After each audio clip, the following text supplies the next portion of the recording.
संघर्ष के ने तो सोक चुपा बंग बोला, मीट कहाँ से आया? सोक चुशी करके तो आया ना। सुनने में आया कि नीचे आजकल सोपेमा का कसाई का मौज है बोल रहे हैं। वहाँ 15 दिन पहले 15 भेड़ू था बोलते, सब काट के अलग कर दिया, नया खरीद के लाया बोलते। एक व्यक्ति ने बताया कभी। मैं बोला यार, युवासल जैसे क्रिश्चियन में हमेशा मीट खाना ये कोई अच्छी बात है? आप लोग अच्छा लगे तो मन में रखो, नहीं तो छोड़ दो, लेकिन छुस कहता है मत खाओ। अब आप खुद कहते हैं खाओ तो आप राक्षस हो, संघर्ष पर हो, दोष मत थोपो। समझ गया ना? इसको समझो। मैं छुस का बात बताने के लिए आपके समक्ष हूं। ये आपका मर्जी, जो चाहे खाओ, जो मर्जी खाओ, लेकिन छुस सीखना हो तो, खाता हो तो उसको कम करो। कम से कम तो यार सेवा चौड़ा सेवा ये सेवा जो इसमें तो मत खाओ। कम से कम मीट खाने का आदत हो भी तो यार महीना में 2 बार खाओ। बार बार क्यों खाना? बार बार खाओगे तो एक महीने में एक बेटू आप अकेला खा रहे हो। सोचो एक बेटू का बाप किसको लगेगा जी? आपको लगेगा। ऐसा मत सोचना हमने तो काटा नहीं जी, शंता ने काटेगा। आप खाएंगे तो वो तो काटेगा ही ना, खाओ ही मत तो नहीं काटेगा। समझ गया ना? ऐसा भावना होना चाहिए। छुस का भावना ऐसा है। संघर्ष चुमने अपना शरीर को दान कर रहा है किसी को। अब आप तो दान करना तो छोड़ो, किसी को जो काट कर मार कर खुद खा रहे हो। संघर्ष का छुस। कोई लोग कहते हैं यार तिब्बत के लोग सब मीट खाते हैं, हिमालयन लोग सब मीट खाते हैं, ये तो सब बौद्ध धर्म वाले हैं, क्यों मीट खाते हैं? मैंने बोला कि धर्म कभी मीट खाने को नहीं सिखाता है, उन लोगों का अपना व्यक्तिगत विचार है। हाँ ऐसा है कहीं जगह बहुत ठंड है, खाना पड़ता होगा, वो दूसरी बात है, लेकिन धर्म कभी नहीं सिखाएगा कि आप मीट खाओ जी, नशा पानी करो। सिखाएगा तो बाद में आ रहा है, इसके बाद है ना जी। इसको आप मन में धारण करें। हाँ तो इसके बाद में दूसरा ये जिम्बा गया ना, जिम्बा के बाद दूसरा क्या आता है? सुल्चिम आता है। सुल्चिम शील बोलते हैं इसको। सुल्चिम छुस का, सुल्चिम का मतलब कानून है, धर्म का कानून। समझ गए ना? धर्म का कानून क्या सिखाता है आपको, तो उस विषय में यहाँ कहते हैं सुल्चिम में बड़ा रामदन में जो ना शेंदन जुबरा जुबा गेविन ने देशर्षि पे जुम्बा में भाई सुल्चिम सुमा जैसे लगे हैं बोलते हैं। सुल्चिम में बड़ा, अगर आपके अंदर अनुशासन नहीं है, अगर आपके अंदर शील नहीं है, अनुशासन करके समझिए, आपके अंदर अनुशासन नहीं है तो अपना कार्य विस्तृत नहीं हो सकता बोलता है। अपना कुछ संसारिक कार्य करने के लिए कुछ नियम कानून होना चाहिए ना, तभी तो आप सफलता के हो जाएंगे। जब अपना सेल्फिश माइंड के द्वारा निर्माण किया गया कार्य भी किसी एक अनुशासन के बगैर स्थित नहीं होता है, तो दूसरों का कल्याण करने के लिए जो धर्म है उसके लिए तो अनुशासन की आवश्यकता है ही है बोलता है। क्योंकि जबकि अपने छोटे मोटे कार्य के लिए भी अनुशासन की आवश्यकता है, तो भगवान बुद्ध के धर्म का आचरण करने के लिए तो क्यों नहीं बोलता है? वो तो लोक कल्याणकारी कार्य है, उसमें तो अनुशासन होना ही चाहिए बोलते हैं। समझ गए ना? शेंडन डुबरन अगर बिना शील के, बिना कायदा कानून के, बिना है ना अनुशासन के अगर धर्म का आचरण करने लगे तो वो तो हंसने की बातें होता है। हो ही कैसा सकता है? धर्म का कानून तो जानते हैं ना, हिंसा मत करना, चोरी नहीं करना, झूठ नहीं बोलना, धर्म का कानून है ना। वो किए बगैर आप कैसे धर्म का आचरण कर सकते हैं? नहीं कर सकते हैं ना। जब अपना व्यक्तिगत कार्य भी किसी अनुशासन के बिना स्थित नहीं होता है, तो दूसरों का कल्याण करने वाला धर्म जिसे भगवान ने बताया था, भगवान संघर्ष ने बताया था, वो कैसे हो सकता है? अगर बिना शील के बिना वो हो सकता है तो ये तो हंसने की बात होता है, हो ही नहीं सकता होता है। तो इसलिए बोलता है इसीलिए संसार के प्रति कम से कम आसक्ति करके भगवान बुद्ध के बताया गया जो शील मार्ग है उसका अनुसरण करना, उसका पालन करना, उसको सुनिश्चित करना, ये जमजुक सेंपा का चौथा है। ये सुजिम है, सुजिम शील। अब ये सुजिम में आएगा तो यही है असली इसके अंदर विचार। इसके अंदर क्या सुजिम क्या है? धर्म का संचय करना, पाप को छोड़ना, ये सुजिम है। तो क्या मिगेवा चू सुना होगा आपने सभी लामाओं से, गुरुओं से, परम पावन सभी से आपने सुना होगा। सुना है लेकिन करते कितना है उसको देखना है। करना चाहिए, बिना किए सुन करके ऐसा ऐसा है जी, जानते सब है, करते कुछ नहीं तो कैसा है? वो तो ड्रामाबाजी हो गया ना। धर्म ड्रामाबाजी नहीं सिखाता है। धर्म जो है आपको व्यवहारिक तौर पर आपको पवित्र होना सिखाता है, वही धर्म है। तो निजे वचु 10 प्रकार का अकुशल धर्म है, 10 प्रकार का पाप है जो हमें नरक की ओर ले जाता है, प्रेत की ओर ले जाता है और जानवर की ओर ले जाता है और समस्त दुखों का कारण बन जाता है। 10 प्रकार का पाप है। कैसे पाप? हमारे शरीर पाप करता है, हमारा वाणी मुंह पाप करता है, हमारा मन पाप करता है। ये 3 चीजें पाप करते हैं। तो उसमें शरीर क्या पाप करता है? शरीर से हिंसा होता है, शरीर से चोरी होती है। ये हाथ आगे किसी की घड़ी को देख लिया, कोई है ही नहीं, आदमी झट से उठा लिया, आपने झपट दिया। ये शरीर में एक ब्रांच है ना, इसका एक यहाँ है ना, हाथ ये पकड़ के झपट देता है। और शरीर से काम होता है। काम का मतलब व्यभिचार, जो आजकल टीवियों में आता है ना, बलात्कार जिसे कहते हैं, वो कार्य शरीर से होता है। इन 3 कार्यों को छोड़ना, बुद्ध ने कहा कि शरीर के 3 पाप। उसमें से सबसे पहले देखो, अभी यमलेन का सबसे शुरुआत है, उसमें क्या है? हिंसा मत करो जी। वो हिंसा ही करने लग पड़ेगा तो आगे की बात आपको कैसा समझ में आएगा? धर्म का आएगा? हिंसा स्वच्छ छुपा बोलते हैं इसको। स्वच्छ छुपा मतलब किसी के प्राण को घात करना, किसी के प्राण को खत्म कर देना, स्वच्छ छुपा पंग बोलते हैं। ये स्वच्छ छुपा जो है, सबसे पहले हिंसा का त्याग बुद्ध ने सबसे पहले अपने शील में बताया, धर्म के कानून में बताया। स्वच्छ निचुत बोलता है, किसी का हिंसा मत करो। हिंसा 3 प्रकार का होता है, शरीर से होता है, वाणी से होता है, सम से होता है। उसमें से पहले सम सोचता है कि इसको मारूं काटूं, फिर शरीर पर आ जाता है चाकू लेकर के, फिर उसके बाद जो जानवर या जोगी है उसके ऊपर गिरता है, तब कार्य स्थित हो जाता है, तो आप पापी हो जाते हैं। कहाँ आ गया? सबसे पहले सेम से आ गया ना। सेम में आपने छोड़ दिया, आज से मुझे ये नहीं करना है, प्रण बना दिया पवित्र मन से, छस को विश्वास करते हुए, संघर्ष के सुन को विश्वास करके छोड़ दिया, तो शरीर कभी हिलेगा डुलेगा नहीं, और वाणी से भी ऐसी वचन नहीं निकालेगा जिसके प्राण को घात पहुंचाए। कठोर वचन निकल ही नहीं सकता। तो हिंसा करना छोड़ना चाहिए। हिंसा का मतलब ये मत सोचो कि इतने भेड़ बकरियां तो हम लोग मारते हैं, वो तो हमारा अज्ञानवश है ना। तो इतने छोटे कीड़े मकोड़े तक में जानबूझकर हिंसा मत करो। कभी दिखाई नहीं देगी हिंसा हो जाता है, उसमें पाप कम लगता है। पाप तो है लेकिन नहीं देखा जाए, अनदेखी में हो गया।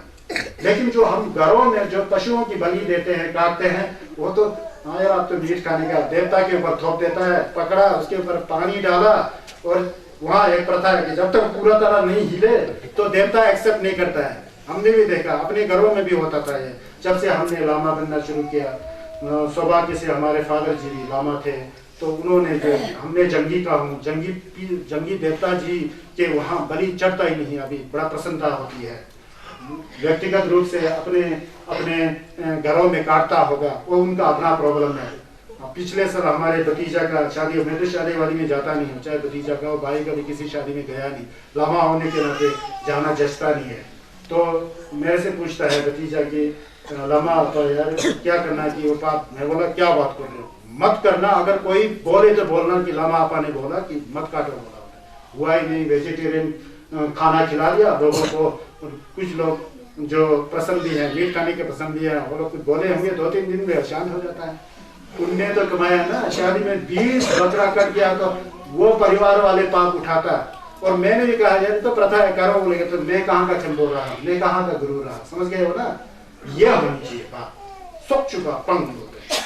कोई लोग स्वच्छ छुपा करते हैं, कोई लोग किसी को खाल की पसंद है, किसी को सींग का पसंद है, थोंग लगाना है ना। किसी जानवर का सींग बड़ा महंगा होता है, किसी जानवर का दाम बड़ा महंगा होता है। दाम और सींग के लिए किसी का जान की आहुति देते, जान मार देता है।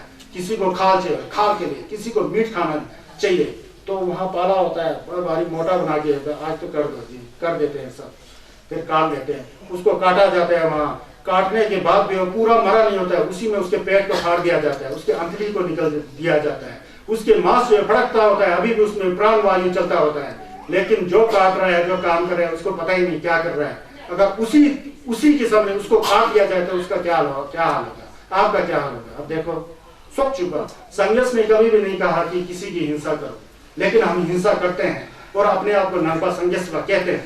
कहाँ के नंपा संघर्ष पाए हम लोग? सोचो आप लोग, विचारो। यह संघर्ष का सुन है, मैं नहीं कह रहा हूँ। हमारे को मौका मिला संघर्ष के सुन बनने के लिए। तो मैं एक बार विदेश में था, तो पहले भी हम लोग मीट खाते थे, मजबूर में खाना पड़ता था, तो नहीं तो भोजन ही नहीं मिलता था। तो 15 साल पहले मीट खाते थे। तो मैं मलेशिया या सिंगापुर में था, एक व्यक्ति कहता है चंबो आपसे मैं एक बात करना चाहता हूँ, ये सभी लामा लोग मीट क्यों खाते हैं? संघर्ष में तो हिंसा मत करो, मीट क्यों खाते हैं? ये है वो है। फिर मैं बड़ा अजीब ले गया। हर एक लामा जी कोई अपना अपना व्याख्या कर लेता है, पता नहीं कैसा व्याख्या। हम मोवा लगाते हैं, मौलम लगाते हैं, मैं विश्वास नहीं करता, मेरे से मोवा नहीं करता है इतना जबरदस्त मोवा, अभी मार दिया अभी उसको थोड़ी बेच दे, ऐसा नहीं हो सकता मेरे से। मैंने सोचा उस दिन मैं हूं तो खेम्बो, मैं हूं तो गुरु, लेकिन इस व्यक्ति ने मुझे उपदेश दिया उल्टा, ये मेरा गुरु बन गया। जिसने प्रश्न को पूछा उसको मैंने गुरु माना। उस दिन से मैंने संघर्ष के मूर्ति के पास तो नहीं गया, मैं अपने मन में सोचा आज से मैं मीट खाना छोड़ देता हूँ, दूसरों को भी जहां तक हो सके उनको मैं उत्साहित करूंगा। भाई आप सब्जी से भी जी सकते हो, है ना, फल से भी जी सकते हो, दूध दही से भी जी सकते हो। मीट में वही चीज है जो दाल में है, मीट में वही चीज है जो राजमा में है, मीट में वही चीज है जो चना में है। न्यूट्रिशन, कार्बोहाइड्रेट, प्रोटीन, ये तीन चीज है। मैंने सोचा होता क्या है ये चीज। एक मेरा शिष्य है, बहुत बड़ा डॉक्टर है यूक्रेन का, उससे पूछा मैं सब साइंस के बारे में। उसने कहा कि मीट में प्रोटीन होता है, बाकी कुछ होता ही नहीं। फिर मैंने कहा मीट की तरह प्रोटीन किस में होता है? उसने कहा कि राजमा में मीट से भी अच्छा प्रोटीन होता है, मटर में प्रोटीन होता है, पनीर में प्रोटीन होता है। जब हमको प्रोटीन ही चाहिए तो मीट क्यों खाए जी? प्रोटीन चाहिए ना शरीर को तो। लेकिन लोगों का आदत बना होता है उसके स्वाद के बारे में। वो देवी देवताओं का नाम लेके वहां काटते हैं, देवी देवता एक बूंद भी नहीं खाते हैं, एक छोटा सा टुकड़ा भी नहीं खाते, कौन है? हम लोग खाते हैं। संघर्ष का अच्छा से प्राणी हिंसा करना छोड़ दो, संघर्ष में समझ गए ना, प्राणी हिंसा नहीं करने का। अगर छस को मानेंगे तो ये धर्म का कानून है, शरीर से ये प्राणी हिंसा। कोई लोग अज्ञानवश करते हैं, अज्ञानवश कहते हैं, कोई लोग मोह में अज्ञान में जी देवता को नहीं चढ़ाए तो फिर तो हमारा घर का अकल्याण हो जाएगा, हानि हो जाएगी, वहां तो चढ़ाना ही पड़ेगा जी, हमारे बुजुर्गों ने चढ़ाया जी। जिस बुजुर्गों ने चढ़ाया वो चढ़ाया हुआ बुजुर्ग अभी नरक में होगा, शायद हिदक में होगा। आप भी उसी लेन में जाना चाहिए। बुजुर्ग का बात सब सही हो ऐसा हो सकता है, उसमें मालिकपा नहीं है, उसमें अज्ञान नहीं है। क्या बुजुर्ग का बात को हमेशा लेके चलेगा तो आपको छुस्पा नहीं बनना है? हमेशा आपके घर में घंटी पीने का आदत पड़ा हुआ है, हमारे बुजुर्ग लोग पीते थे जी, मुझे भी पीना है जी, ऐसा है क्या? अरे बदलना चाहिए, जीवन जीने की कला आना चाहिए। ये जीवन जो है ना, मनुष्य का जो शरीर जो है ना, मीट खाने वाला प्राणी है ही नहीं है। मीट खाने वाला प्राणी जो होता है वो पानी पीते समय जीभ से पिएगा, गलक गलक गलक गलक गलक करके। वो स्वभाव से उसका कर्म ऐसा है, वो मीट से ही वो जिंदा होगा। बिल्ली हुआ, शेर हुआ, अरे इंसान तो सुर सुर सुर सुर करके पीता है पानी, वो मीट खाने वाला प्राणी है ही नहीं है। हमारे से अच्छे कभी कभी गधे होते हैं, घोड़े होते हैं, गाय होते हैं, है ना। गधे के सामने चिकन चिली बना करके खिला दो, ब्रुक ब्रुक करके खाएगा ही नहीं। और आपको दे दो, बड़ा अच्छा है यार, और भी लाओ है, और लाओ जी, और काटो जी। इंसान कहाँ है, गधा कहाँ है? गधा हमारे से बहुत आगे है इस मामले में, सब चुका के मामले में। गधा जब से देखेगा घास खाएगा। इंसान भी सब्जी खाने वाले थे, चावल और आटा खाने वाले थे। ये मीट खाने की प्रथा कहां से शुरू किया? किसी दुष्ट ने शुरू किया है, और उसको ये हम लोग यमदन करके खाते रहते हैं। संघर्ष का छोड़ करना हो तो मीट खाना धीरे धीरे छोड़ दो। मैं आपको ये कहता हूं, आपका कल्याण होगा, भलाई होगा, उतना जानवर बच जाएगा। 100 पैनों में किसाई के सामने 100 बकरी कटना कम हो जाएगा, तो बजरा गुरु का फायदा हो जाएगा। 10-100 बार बजरा गुरु रखते हो, एक बकरी खा देते हो एक महीने में, उससे उस बजरा गुरु से उस जानवर का कल्याण होगा। और ये मैं नहीं समझता हूं कि जब आप बजरा गुरु करते हो तो मेरा कल्याण हो, जो मीट खाया उस बैलू का कल्याण हो, आप सोचते हो? नहीं। कहां गया धर्म? सुख छुपा पम, सुख छुपा, प्राणी हिंसा को छोड़ो, समझ गए? प्राणी हिंसा को छोड़ो। उसके बाद अब यह तो शरीर का हुआ, उसके बाद आता है कि चोरी करना। चोरी करना तो पाप होता ही है, किसी दूसरे का स्वामित्व वाला चीज होता है, उसको झपट के हम लोग चोरी करते हैं। कोई झपट करके चोरी करते हैं, कोई कपट करके चोरी करते हैं, कोई साक्षात रूप से चोरी करते हैं। साक्षात रूप से उसको जान से मारकर उसका गहरा पैसा छीन कर लिया जाता है, चोरी है ना, चोरी कर लेते हैं। अब उसके बाद छल कपट से चोरी करते हैं। जगह जगह जमीन वाला जो है ना लफड़ा, सब छल कपट का चोरी है। लेकिन वो बड़ा भारी झंझट होता है, आप लोग खुद जानते हैं। गृहस्थ में किसी का सही होता है, वहां से छीन लेता है और जीत गया जी कोर्ट में। कोर्ट में क्या जीतेगा? असली कोर्ट तो मर के बाद आने वाला है, अगर आप लंबा समझे पाए तो। असली कोर्ट कचहरी तो आप मरने के बाद आएगा। जो कोई वहां वकील नहीं होता है, कुछ भी नहीं होता है, ऑटोमेटिकली आपका कर्म का फल आप भोगेंगे। समझिए ना, असली कोर्ट वो है। ये क्या है, छोटा सा जिंदगी है, 50 साल में मरोगे, 60 साल में मरोगे, 80 साल में मरोगे, खत्म। उसके बाद ना आपका परिवार जिसके लिए आपने लड़ा वो आपका मदद करेगा, कोई मदद करने वाला नहीं। अपना किया हुआ कर्म, जैसे हम लोग जाते हैं तो हमारे साथ छाया जाती है ना, उस छाया के बंदे आपके पीछे चलेगा, कभी छोड़ेगा नहीं जब तक उसका वो छप्पा नहीं लेगा तो, दंड नहीं लेगा तो। समझ गया ना, ऐसा है। चोरी नहीं करना चाहिए अधिकतर। देखिए पहले मैं शोक छुपा बोला ना, शोक छुपा में सबसे बड़ा पाप काम होता है अपने माँ को मारना, अपने बाप को मारना। दाचंबा कोई बहुत बड़ा डावा गुरु है गमलेंपा, उसको मारना सबसे बड़ा पाप है। ये 3 सब में नाम है, सब में 3 शरीर से होता है। बाप को मार देगा तो सब में अब मर जाएंगे ना, बर्दो भी नहीं आएगा, तुरंत जलवा में गिर जाता है बोलता है। बाप मारेंगे ना तुरंत जलवा में, मरा उसी समय तुरंत जलवा में पहुंच जाता है, वो के नरक में पहुंचता है। बुद्ध ने कहा माँ मारेंगे भी ऐसा, कोई नमलेन वाला ढावा मारेंगे ना वो भी तुरंत है। सब में ना के अंदर सब में 3 जो है शरीर से संबंधित है, यह होता है। समझ गए ना। और जो चोरी नहीं करना, चोरी करने में सबसे बड़ा चोरी कहाँ होता है, गोम्बा में बैठ करके निर्भा जैसा बन करके, है ना जी। कौनचोक सुमजू कोर ठोबा कुमा नंगलोला दिखवा छिशु है। कौनचोक तुम कभी गोम्बा में आप किसी का गोम्बा का आप काम करने वाले हैं, सेक्रेटरी है, बाबू है, जो भी है, कि निर्भा है भाई, वहीं से कौनचोक सुम के नाम पर पैसा ले रहे हैं और अपने परिवार को पाल रहे हैं, उसका उल्टा यूज कर रहे हैं, महापाप तुरंत फिर निर्भा में। ऐसा बताया गया है संघ चंदन देश ने, ऐसा बताया। कुमान होना कौनचोक सुम जी कुमान कोर मत खाना चाहिए। कोर खाने का भी एक अपना हक होता है, उस कोर को सही उपयोग करें तो अमृत का काम कर जाता है। कोर का दुरुपयोग हो ना वो फिर विष बन जाता है। चोरी नहीं करने का, चोरी में पंचों जी कोर का सबसे ज्यादा पाप है। उसके बाद शरीर से जो तीसरा जो है बलात्कार करना, वो तो आप जानते हैं। बलात्कार का तो जब आप जन्म लेंगे ना दूसरा, उसका तो दंड क्या है, नलवा में भी जा सकता है, हिडाल में भी जा सकता है, तो उसका तो बड़ा भारी क्या कहते हैं, बड़ा भारी पाप होता है। वो आप खुद ही समझेंगे, है ना। बलात्कार नहीं करने के लिए कहा है, बलात्कार उसको तो पे लोग बोलते हैं। ये 3 चीजें जो शरीर से हम लोग को नहीं करना चाहिए, शरीर के पाप है। अब वाणी से 4 प्रकार का पाप आता है। झूठ बोलना 1, चुगली करना 2, बेकार की बातें करना 3, और कठोर वचन बोलना।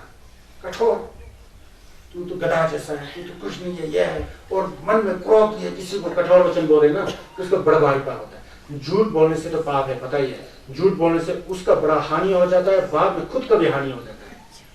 चुगली करना तो बहुत बड़ा पाप है। चुगली में भी आप कहीं गोम्बा है, कहीं अच्छा जैसा धर्म का सभा है, उसमें से चुगली करके धर्म सभा को तोड़े ना, उसको सबसे ज्यादा पाप होता है। चुगली करके यहाँ का बात मामला। अब बेकार की बात करते हो तो बेकार बात कुछ होता ही नहीं है, उसका ना खुद को फायदा ना दूसरों को फायदा है।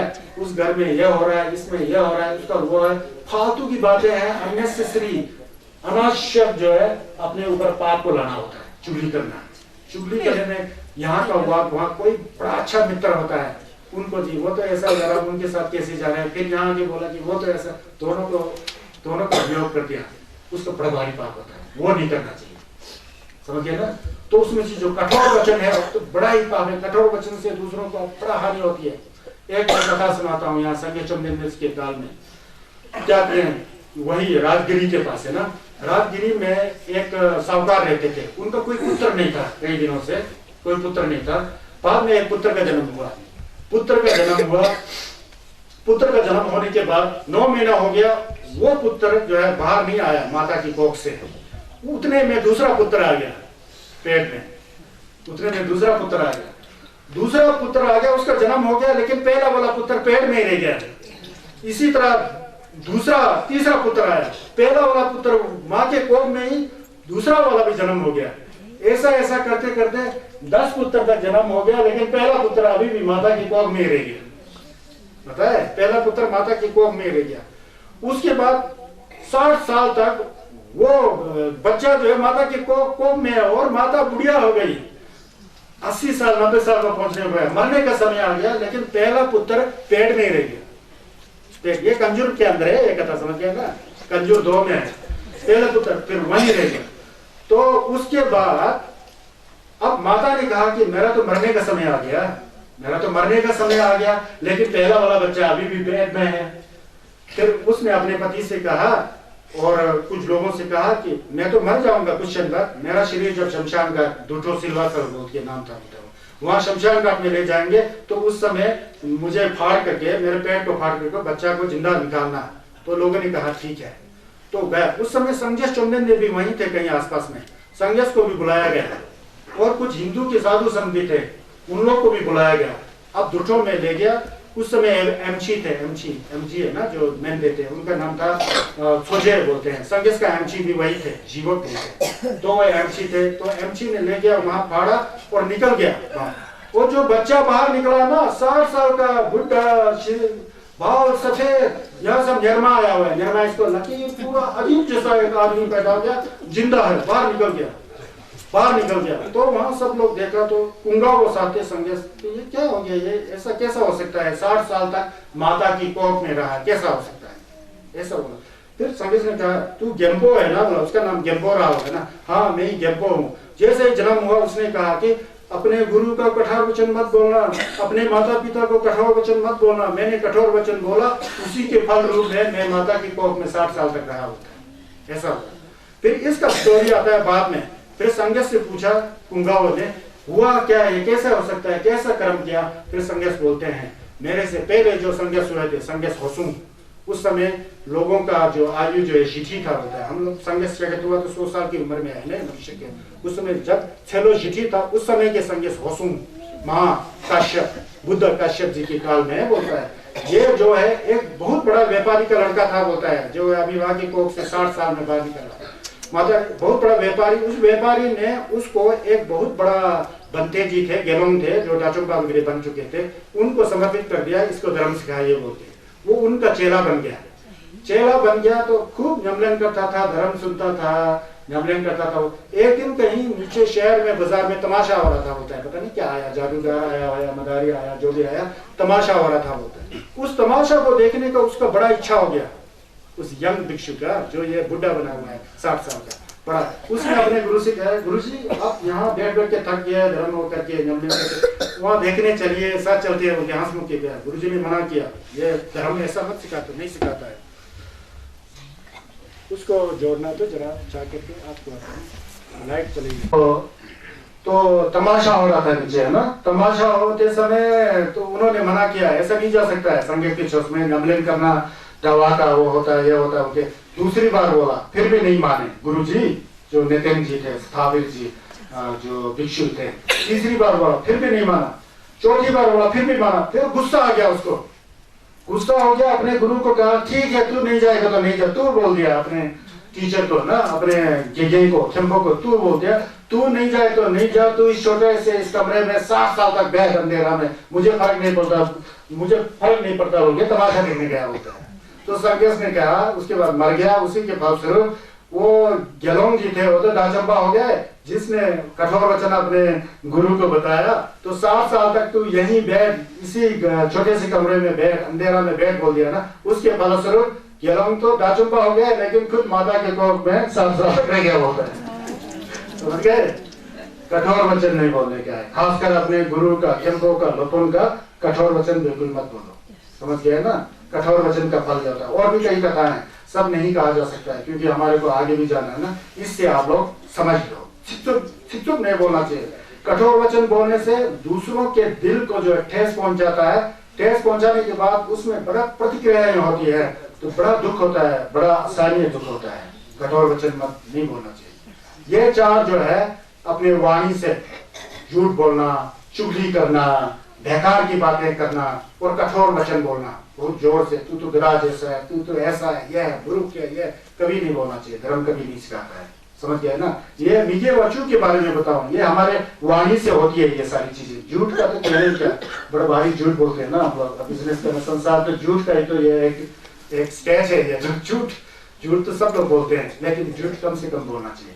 2 तरह के झूठ, एक तो सफेद झूठ भी होता है, वो अच्छा होता है, लेकिन जो काला झूठ होता है वो आपको उल्टा परिणाम की ओर ले जाएगा। अब उसके बाद मन से 3 प्रकार का होता है। वो क्या होता है?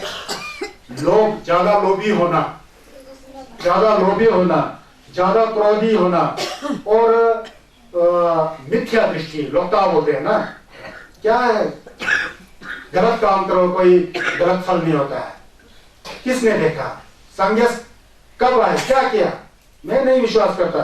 संन्यास भी नहीं है, जस भी नहीं है, गेतुक भी नहीं है। पाप करने से क्या क्या किसने देखा, क्या किया, वो क्या, किसने देखा, क्या किया, वो क्या, तो सिर्फ एक जिंदगी के लिए बता सकते हो। लेकिन पहले आप कहां से आए हो और कहां जाना है, वो तुम्हारे पास क्षमता नहीं है, तुम्हारे पास उतना ज्ञान नहीं है कि तुम ऐसा बकबक करो। और लोकता हो गया, मिथ्या दृष्टि, ये सब के अंदर ज्यादा आता है लोगों के प्रति। आजकल आधुनिकता में, आजकल ये मटेरियल का वर्ड है ना, इतना ज्यादा फैशन आ गया कि लोग खाते कम पीते कम है, सबसे ज्यादा खर्च मटेरियल में चला जाता है। मोबाइल, अच्छे घर, कपड़े, उसमें चुगना 5 गुना खर्च हो जाता है ना। तो ऐसा है, मन को सुधारना, कठोर वचन नहीं बोलना बोल के पहले बताया। ये मिथ्या दृष्टि जो है, संन्यास भी थे, छस भी है, केंद्र भी होंगे। आप नमलन करेंगे तो जैसे कर्म आप करेंगे वैसा फल आप पाएंगे, समझ गए?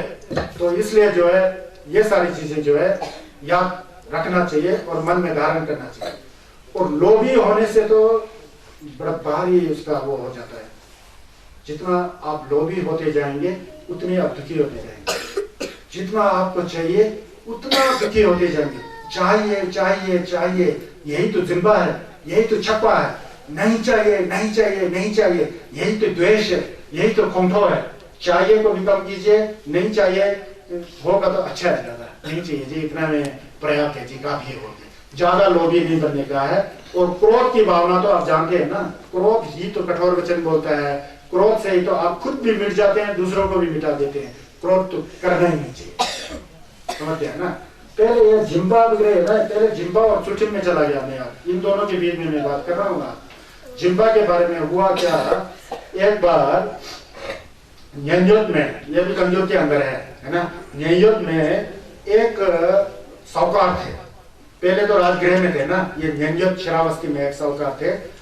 उनका बेटा हुआ ही नहीं कभी, तो उन्होंने बड़ा शब्दन किया, कुरिम किया, बड़ा कर्मकांड किया, दवाओं को बुलाया, पूजा पाठ किया, ये सब किया। बाद में एक लड़का पैदा हो गया। लड़का पैदा होते उसके कान में जो है स्वाभाविक तौर से हीरा की मोती था, कुछ उसके आभूषण जैसा था।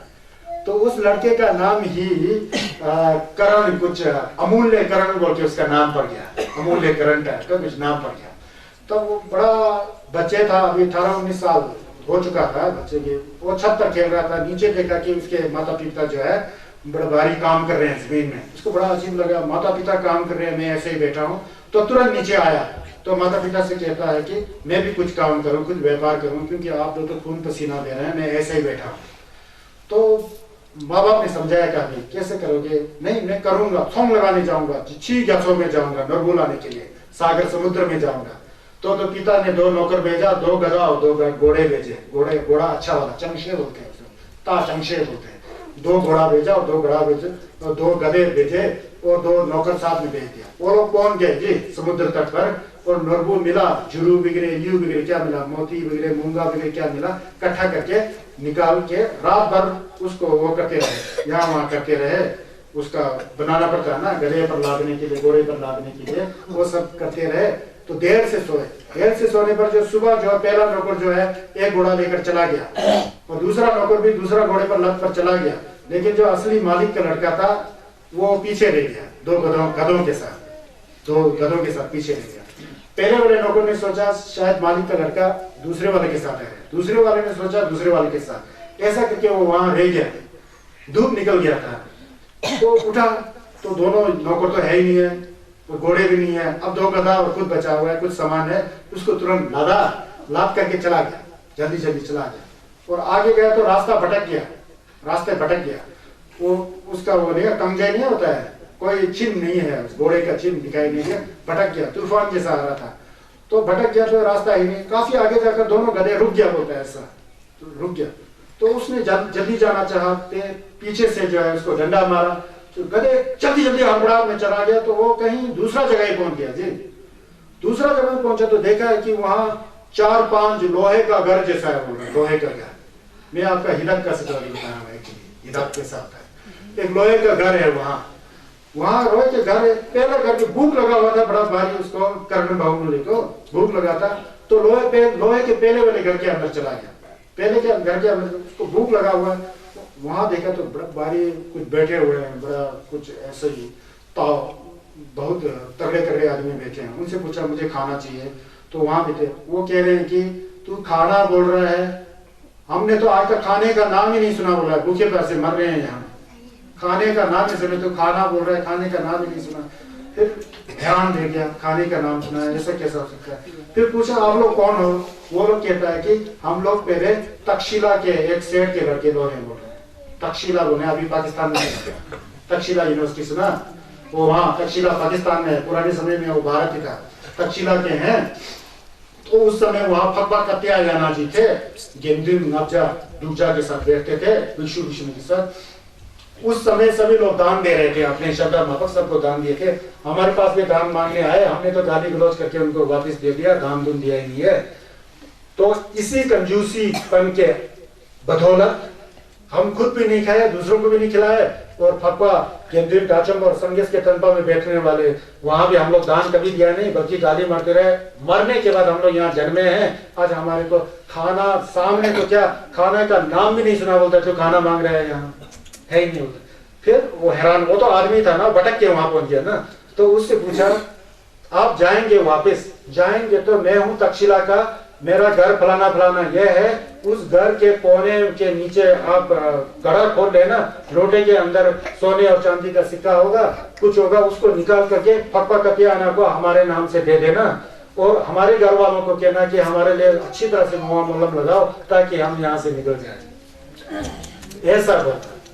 अब देखो जीवन जीते जीते तो नहीं किया, अब यहाँ से संदेश भेज रहे हैं, वो व्यक्ति वहां पहुंचा। अब दूसरा जो है चाह का ड्रम है, दूसरा जो लोहे का डर बना उसमें गया, उसमें भी यही हालत है, उसमें भी यही हालत है। अब तीसरा में गया तो क्या देखता है कि रात होते ही एक बहुत अच्छा महल जैसा हो रहा है, महल, राजमहल की तरह बहुत अच्छा फैसिलिटी वाला घर। वहां एक जनानी है बोलता है, एक मर्द है बोलता है। उस मर्द का इतना ठाट पाट है बोलता है कि इतना रईस राजा की तरह सोफे लगाया हुआ, टी लगाया हुआ, और इतना बढ़िया भोजन, उसका मसाज कर रही है वो, है ना जी, मसाज कर रही है वो, ऐसा बैठे हुए होता है। लेकिन जैसे ही सुबह हो जाता है, जो मसाज करने वाली जो लड़की, जो भोजन परोसने वाली लड़की कुत्ता हो जाती है, और उसका दाम जो है लोहे की दाम की तरह है, उस लड़की को चबा चबा कर हड्डी तक चबा के खा जाता है। यह देख लिया उसने। रात को ऐशो आराम, दिन होते ही वही जो लड़की जो है कुत्ते की तरह बन करके उसको चबा चबा कर खा जाती। तो हैरान हो गया, ये क्या है जी? तो उसने बताया मैं फब्बा कत्यायाना, उस समय फब्बा कत्यायाना जो है प्रसिद्ध थे, भगवान बुद्ध के स्थापनों में ना प्रसिद्ध थे और गाचुम्बा थे। तो उन्होंने बताया फब्बा कत्यायाना मैं एक कसाई हूँ, बोला, समझ गए ना, मैं एक कसाई हूँ, असंख्य भेड़ बकरियों को मारा मैंने, कसाई हूँ। तो मैं फब्बा कत्यायाना जी के पास गया, उन्होंने धर्म सिखाया मुझे, वैसे मैं 24 घंटा भेड़ बकरियां मारता था, बोला। फिर फब्बा कत्यायाना के कहने से रात को मारना छोड़ दिया, बोला, दिन में मारते ही रहा, बोलता है। इसलिए बोलता है रात होते ही मेरे को ये दुख होता है, बोलता है नहीं, रात होते ही ये सुख होता है, दिन होते ही ये दुख होता है। रात में तो उसको ऐशो आराम है ना, सुलझन सुलझी किया, रात में उसने छस पड़ा, सब किया, दिन भर पाप करते रहा, और दिन होते ही जो वही लड़की जो कुत्ते बन करके लोहे की दोन वाला उसको चबा चबा कर खा के खत्म कर देता था। दिन में कसाई करने का फल दिन में वो भोग रहा है, रात में सुलझन सुलझी करने का फल रात में उसको ऐशो है ना, ऐसा है। तो इसके बाद फिर चौथा में गया, उसमें भी वही हालत, इसी तरह हालत। अब पांचवा वाला आपको बताना बहुत जरूरी है। पांचवा में क्या होता है, वो आदमी भटकते भटकते पांचवे उसमें चला गया। पांचवे उसमें देखता है कि एक औरत है, बड़ा आभूषण लगाए हुए, महारानी की तरह, इतना मजा से बैठे, खाना पीना सब कुछ है उसके पास, सब कुछ है आराम से, लेकिन उसका एक सिंहासन है, और सिंहासन के आसपास जो है 4 आदमी है कि जानवर है पता ही नहीं लगता है, देखने में आदमी लगता है, ध्यान से देखने से आदमी जैसा नहीं लगता है 2 पैर है, 2 हाथ है, आदमी की तरह ही है, लेकिन उनका स्थिति जो है इतना भद्र है कि मतलब देखने लायक नहीं है, इतना क्रूप लगता है। 4 वहां बैठा होता है, वो भी लोहे में बांध करके रखा हुआ है, 4 उसके ठीक है। तो उससे खाना मांगा, वहां खाना मिला उनको, उस लड़के ने खाना दिया, पिलाया, खूब खाया उसने, करना मूल्य में नवा जेवा दी बोलते हैं उसको, छस में, वहां खाया। तो खाने के बाद उस औरत जो रानी की तरह थी, महारानी की तरह थी, उसको कहीं थोड़ा काम कर दिया बाहर। बाहर जाते हुए उसने कहा इनको खाना मत खिलाना, जो यहाँ जो है ना चार जो बांधे हुए हैं, इनको खाना मत खिलाना बोला। जब वो जैसे ही वो औरत बाहर गई, जो ऐशो और आराम से बैठने वाली महारानी की तरह दिखती थी, बाहर गई तो उन्होंने खाना मांगना शुरू किया। उसको आ गया दया, करण बहुमूल्य जो भटक कर गए, जो वही का स्टोरी है ना, दया आ गया तो उन्होंने खाना दिया। खाना देते उसके मुंह में आग जल गया। दूसरे को भी दिया तो खाना, उसके मुंह में मिट्टी ही मिट्टी। तीसरे के को दिया खाना, उसके मुंह में आग का, लोहे का गोला गरम गरम ऐसा निकल गया। चौथे के मुंह में दिया तो कांटा कांटा कांटा चबा रहा है, सब खून निकल रहा है, ऐसा है। तो वो आ गई औरत ने बताया आपको बताया था मैंने इनको खाना नहीं, तो खाना क्यों दिया? क्या समझ रहे हो तुम? मुझ में क्या दया नहीं है? मुझ में क्या करुणा नहीं है? मैं भी देता था खाना, लेकिन उनको खाना देते ही इन्होंने कुछ ऐसा कर्म किया कि वो खाना या तो आग का गोला बन जाता है, या तो मिट्टी बन जाता है, या तो कांटा बन जाता है, ऐसा होता है। मुझ में भी दया है, लेकिन ये खाना खा ही नहीं सकता, इन्होंने कुछ ऐसा कर्म किया है। यह हिदाक है लोग सब, हिदाक। तो ऐसा किया था। फिर वो हैरान रह गया, हुआ क्या? फिर उसने पहले का कथा सुनाया। मैं इनमें से, ये चार है ना, ये चार में से एक मेरा पति है बोलता है, 3 मेरे बच्चे हैं बोल रहे हैं। एक्चुअली वास्तव में 3 मेरे बेटे हैं, एक मेरा पति है। एक बार बोला पूर्व जन्म, इससे पूर्व जन्म में हम लोग खाना पका रहे थे, मैं खाना पका रही थी, ये बच्चे और बाप जो है बाहर थे कहीं फंक्शन करने। खाना पका के अब ठीक होकर के रेडी था, पका के तैयार था। उस समय 2-3 गेंदिन बाल लोग आए गेलोंगलोक संयम के लिए, मेरे लिए देने के लिए कुछ नहीं था। और जो इन बच्चे और ये मेरे पति के लिए जो खाना पका के रखा था, बड़ा श्रद्धा और आस्था और बड़ा दत्ता से, बड़ा आस्था से उनको मैंने भेंट कर दिया। फिर इनके लिए दोबारा खाना पका रही थी मैं। खाना पकने ही वाला था, अभी पका नहीं, इतने में ये लोग आ गए, मेरे 3 बेटे और मेरे पति आ गए। तो उनको भूख लगा हुआ था, उन्होंने कहा कि खाना क्या है? फिर मैंने उनको पूरा स्टोरी बता दिया, कहा कि यहाँ संदेश चंद्र के वर्मा लोग आए थे, डाचंपा लोग संयम के लिए, उनको खाना में दे दिया। उनको बड़ा गुस्सा आ गया, वो लोग हमारा खाना खा गया, यह मेरे खाना खाने का जो हमारा जो हक, जो खाना खाया, किसी के मुंह में आग चले, किसी के मुंह में ये हो जाए वो हो जाए। उन लोग ने ऐसा कह दिया कपट मन से और बुरी भावना से ऐसा कह दिया। तो उस समय बोलता है मैं धर्म का बड़ा आचरण करती थी, सुचिम सुशी करता था, घूमघाम नहीं करता था, लेकिन मुझे पता है कि मेरा फल अच्छा होगा, मुझे पता है।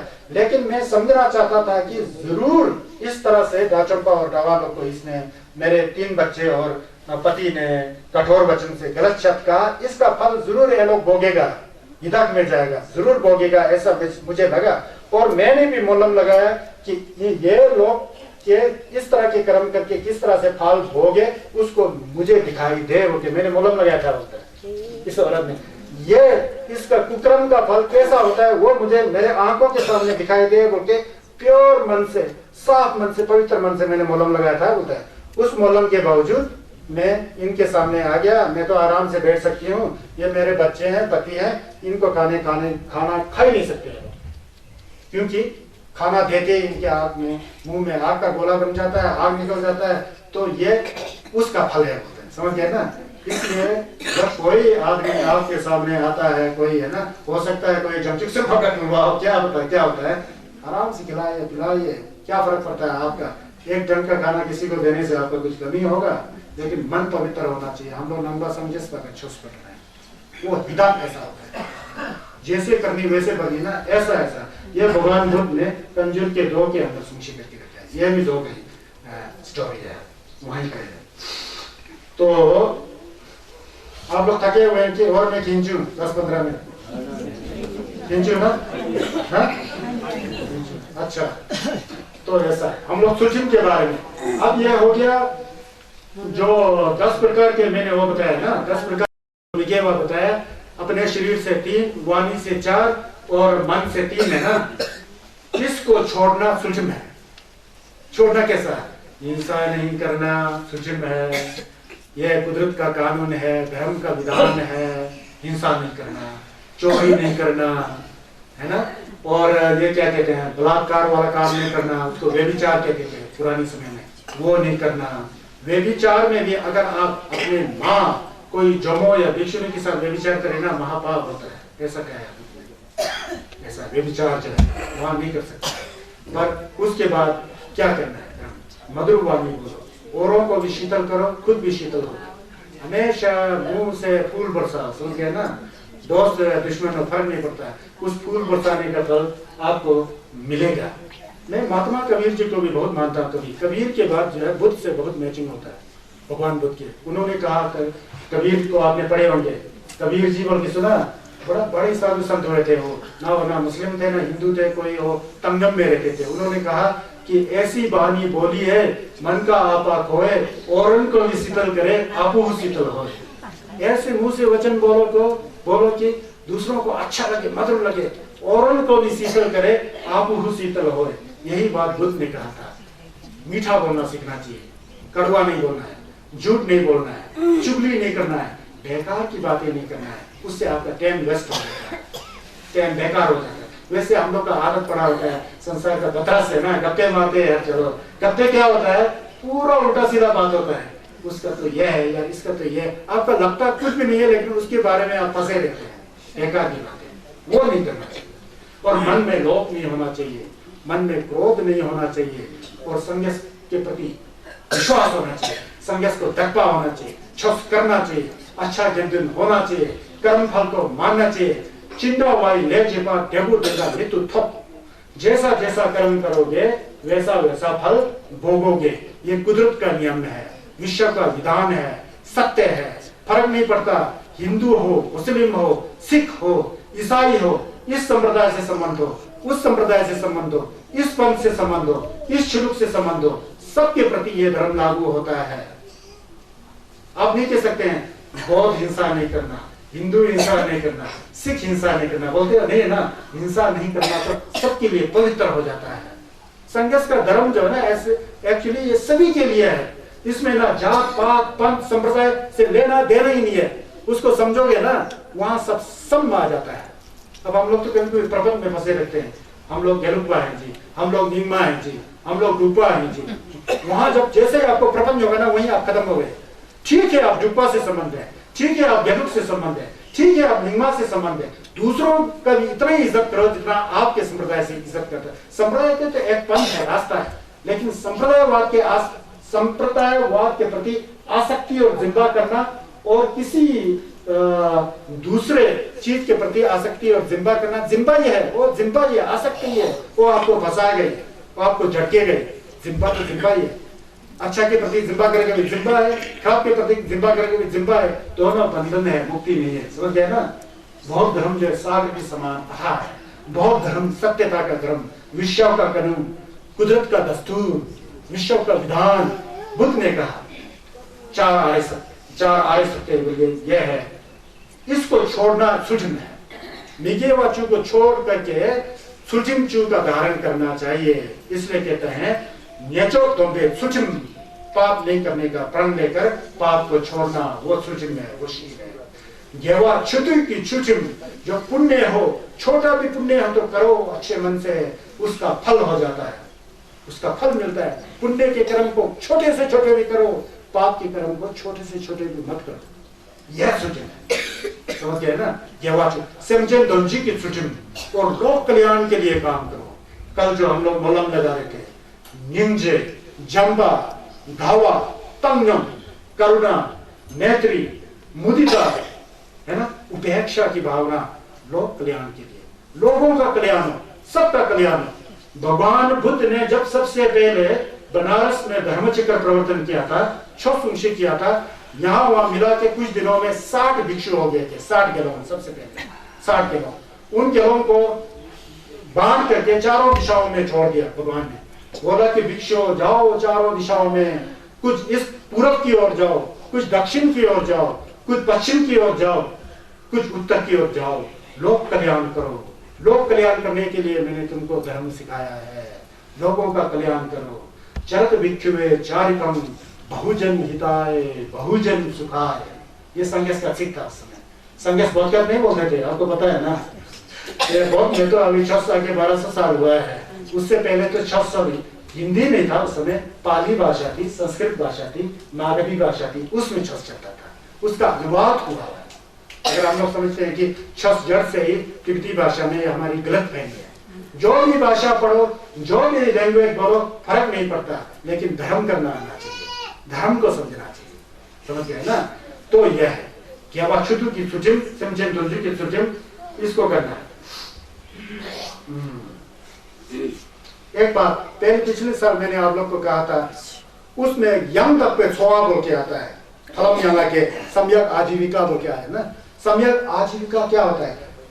हमको जीवन बिताना है, हमें रोटी कपड़ा और मकान चाहिए इस शरीर को पालने के लिए। जो अच्छा आजीविका क्या है, क्या खाएं, क्या पिएं, कैसा रहें, क्या बिजनेस करें, और किसी ने बुद्ध से पूछा तो बुद्ध ने कहा, भगवान ने कहा, सम्यक आजीविका। जैसे आप व्यापार से संबंध रखते हैं ना, किसी जहर का व्यापार नहीं करना, शराब का व्यापार मत करना, मीट का व्यापार मत करना, शस्त्र हथियार का व्यापार मत करना, किसी ये इस तरह का व्यापार बौद्ध धर्म में संघर्ष के शब्द में अलाउड नहीं है। यहाँ तक सुना।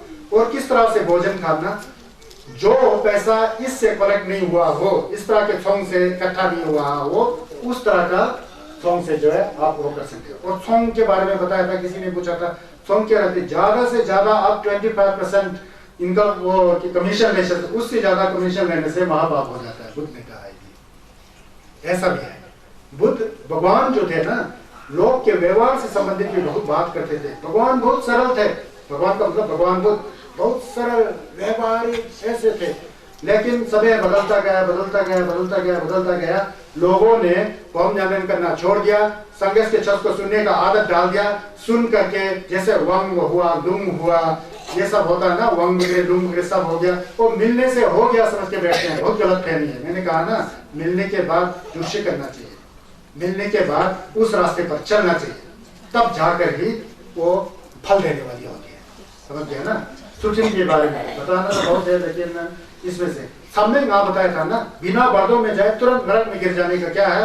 अपने पिता को मारे, अपने माता को मारे जान से, किसी दाचंबा को मारे, है ना, और कहीं ढाबा और धर्म सभा है उसको दो टुकड़ा कर दे चुगली करके, वो समय हो जाता है, वो महापाप होता है। और भगवान बुद्ध के मूर्ति को तोड़ना, पूर्व जन्म क्या है, भगवान बुद्ध के काल में देवदत्त थे ना, संघर्ष का अपना ही भाई था, उसको बड़ा ईर्ष्या था संघर्ष के प्रति, संघर्ष को मारने चाहते थे। एक दिन एक पत्थर फेंक दिया, संघर्ष के पैर में लग गया, यहाँ से खून निकल गया बोलता है। वो समय का ले होकर उसी समय दर्शन करके जलवा में चला गया बोलता है। समय का ले का ऐसा फल होता है, मतलब अपने बाप की हत्या नहीं करना, माँ की हत्या नहीं करना, डाचंपा का हत्या नहीं करना, और गेंदुंग की एन बहुत बड़ा धर्म सभा को विभाजित नहीं करना, और भगवान बुद्ध के शरीर से खून आदि नहीं निकालना, वो सम्यक ना से अलग हो जाता है। अगर वो करे तो सम्यक ना हो जाता है, सम होता ही नहीं है, मरने के बाद तुरंत निकलवा एकदम, इसलिए सम्यक ना नहीं होता है, वो नहीं करना चाहिए। और एक श्लोक जाता हूँ। अब इसके बाद क्या आता है, हम लोग ने कहा देखिए 6 पारामिता है ना, 6 पारामिताओं का एक कंजूर के लुंग में है, जिम्बे लोंचो ठिमची दे जोबे दंगन सोम्बे जी समथिंग जीजी लो इधर होते हैं। अब दान करेंगे तो भविष्य में आप दोबारा मनुष्य जीवन में आएंगे तो आपको अमीर होने ही होना है। दान देने से अमीरीपन आता है ना। जिम्बे लोंचत, जिम्बा देंगे तो लोंचत आएगा बोलता है।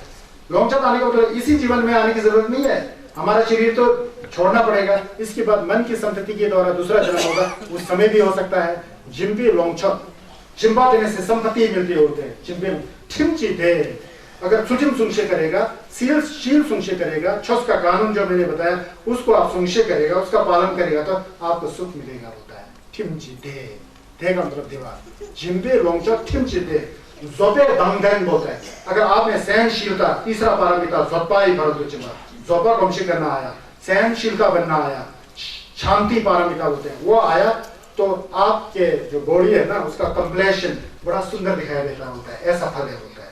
जोपे दंग वाला हो जाएगा, हॉट वाला, होजर वाला, आपके चेहरा में चमक आ जाती होता है। सहन करने वाले व्यक्तियों के बीच में ये होता ही है, क्योंकि उसमें क्रोध करने का तो आदत है ही नहीं है, सब सहन कर लेते तो हमेशा मुस्कुराते ही रहेगा ना, ये तो कॉमन सेंस भी है।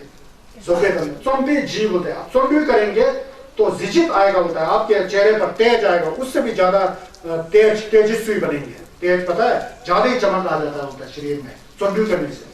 चोंडू क्या है कल परसों बताऊंगा। चोंगंग घेरा प्रभाव होता है। चोंडू का मतलब संसारिक काम के लिए चोंडू नहीं, चोंडू का अर्थ होता है प्रयत्न, संसारिक कार्य के लिए प्रयत्न नहीं, छस करने के लिए प्रयत्न। मन में उठता है यार, उठो छक करो, पुण्य करो। छक भी शरीर से नहीं, मन से, वाणी से, मन में धप्पा लेकर के। जब छक ऐसा करते हैं तो धप्पा होगा तो ये बहुत सुंदर हो जाता है। वो जो पढ़ते हैं उसमें भी एक तरंग आ जाती है, लहर आ जाती है, संगीत का झिलक दौड़ने पड़ता है, दौड़ने लग पड़ता है। इस तरह से सोबे धमके तो भी जिजित आ जाता है। चोंडू करेगा तो धर्म के प्रति प्रयत्नशील रहे तो। अब उसके बाद लास्ट दो है ना बहुत ही इंपॉर्टेंट। फर्क तो चिंबा पान में पांचवा और छठा। पांचवा क्या है? ये वो है सोबे धमके सोबे जी समदन। समदन है। समदन क्या है बताया? इसको संस्कृत में शमथा कहते थे। शमथा मेडिटेशन जिसको समदन, स्वयं को तेबो करके बिल्कुल साफ सुथरा रखना, यही मेडिटेशन है, यही भावना है। समदन जी बोलते हैं। अब आपको मन को शांत करना है ना, गम करके अपने सांस के जरिए या जिसके जरिए मन को शांत करना आएगा तो आपको इतना शांति महसूस होगा। बोलता है कि आज तक उस तरह की शांति आपने कभी महसूस किया ही नहीं होगा। गम लगाएंगे तो मन शांत हो जाता है, शिवा हो जाता है। समदन जी बोलता है, शिवा हो जाता है। लो ही जो बोलता है, ये लो वाला ना ये शरफ है। इसी को पुराने बौद्ध साहित्य में विपश्यना कहते थे। यही शरफ है। और विपश्यना करना है ना, शरफ बाद में आएगा, उस समय बताऊंगा। शरफ के द्वारा होता है आप बिल्कुल इस संसार से मुक्त होकर के संन्यास की भगवान को प्राप्त हो जाएंगे होता है। युमपति के अंदर जितना भी बात है यही शरफ के बारे में है। इसीलिए युमपति को शरफ जी फरत चिंबा बोलते हैं।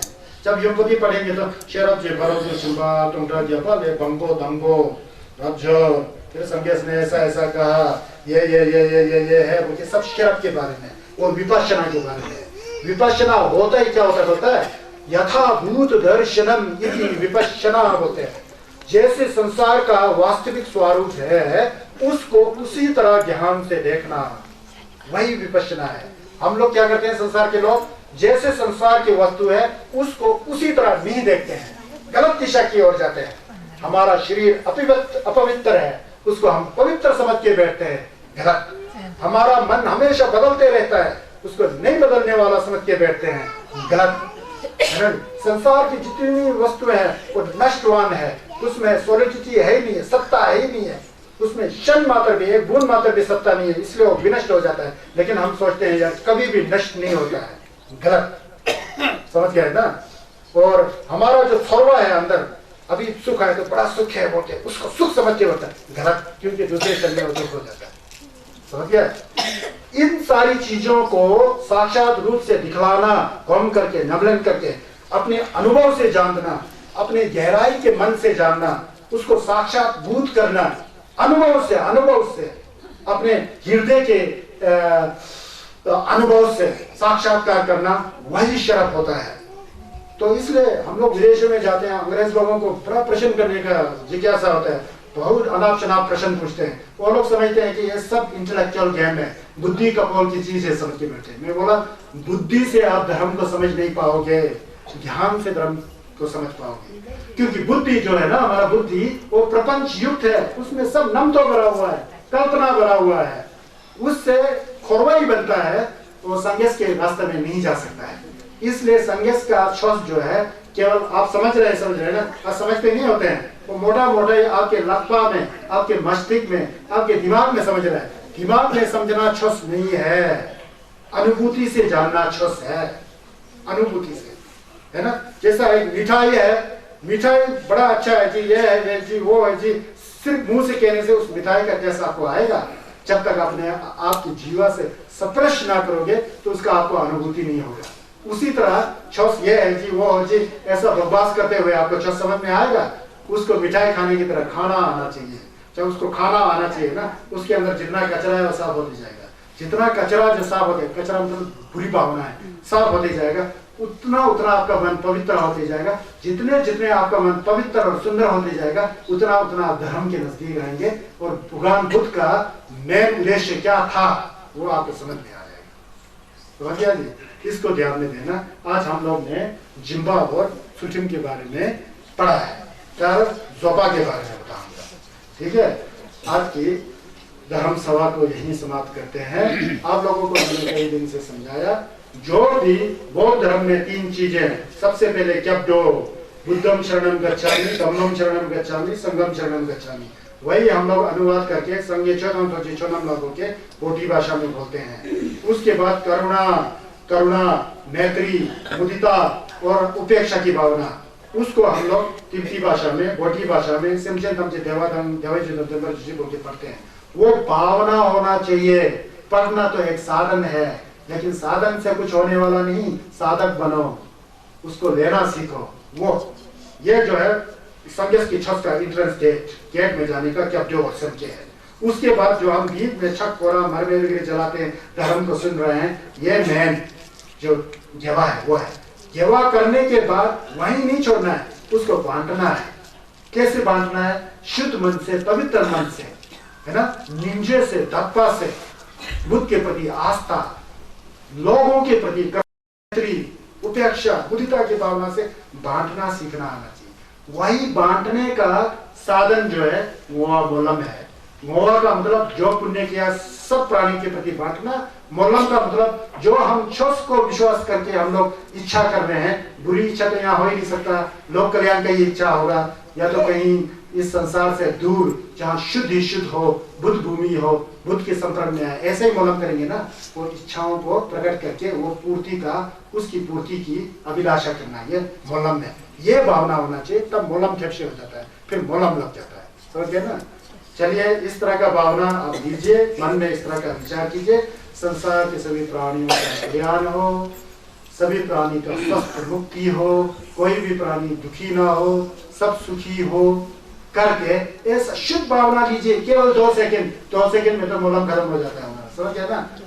रिलैक्स हो जाइए। आप हो अपने साथ, अपने आस्था, श्रद्धा, भक्ति के साथ, अपने करुणा के साथ, आप व्यक्तिगत, कोई दूसरा आपका बांटने वाला नहीं है। आप पुण्य किया तो आपको ही फल मिलेगा, ऐसा समझो। ठीक है, चलो मोलम लगाते हैं। सोनम दे तमसे सिपाने थोने नेबे दानम फमजे केगा नाचे वाला चोबाई सिर्फ छोले डोवा डोलवार शो जंचो जंचो रिम्बोचे माचे पानम चेजरो केवा न्यापा मेगायां कोने कोंदु Delvar shu doge dungal manche bu deva thamje jumbe temba nedang krode yurin ne jorje sanje kosa nebe jelodang cheni minjar dembe jelaje Kende me je donde je la je jedra moa molam do parjo chambal pawe jedra chembada kundo zambo de yande jinji tega kunji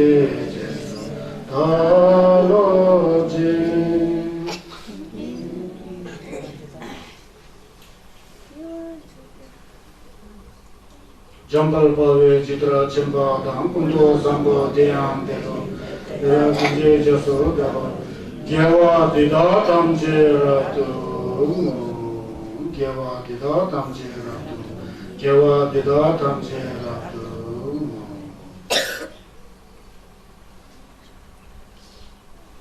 सबका कल्याण हो, सबका भलाई हो, सिमचेन तमचे को देवा मिले, दुंगल ना मिले, संगेस का टेम्पा रिम्बोचे हो, सभी संसार में व्याप्त हो, सबके हृदय में ज्ञान का दीप जागे, ऐसा भावना लेनी चाहिए।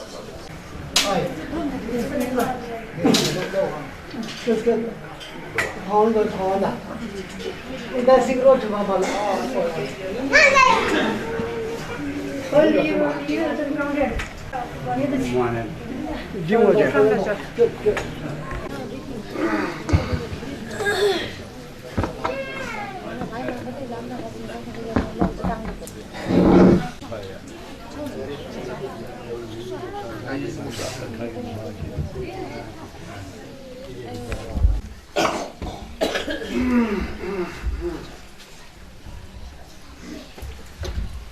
लोग सबको पता ही है कि सबसे पहले बिना कैप्टो किए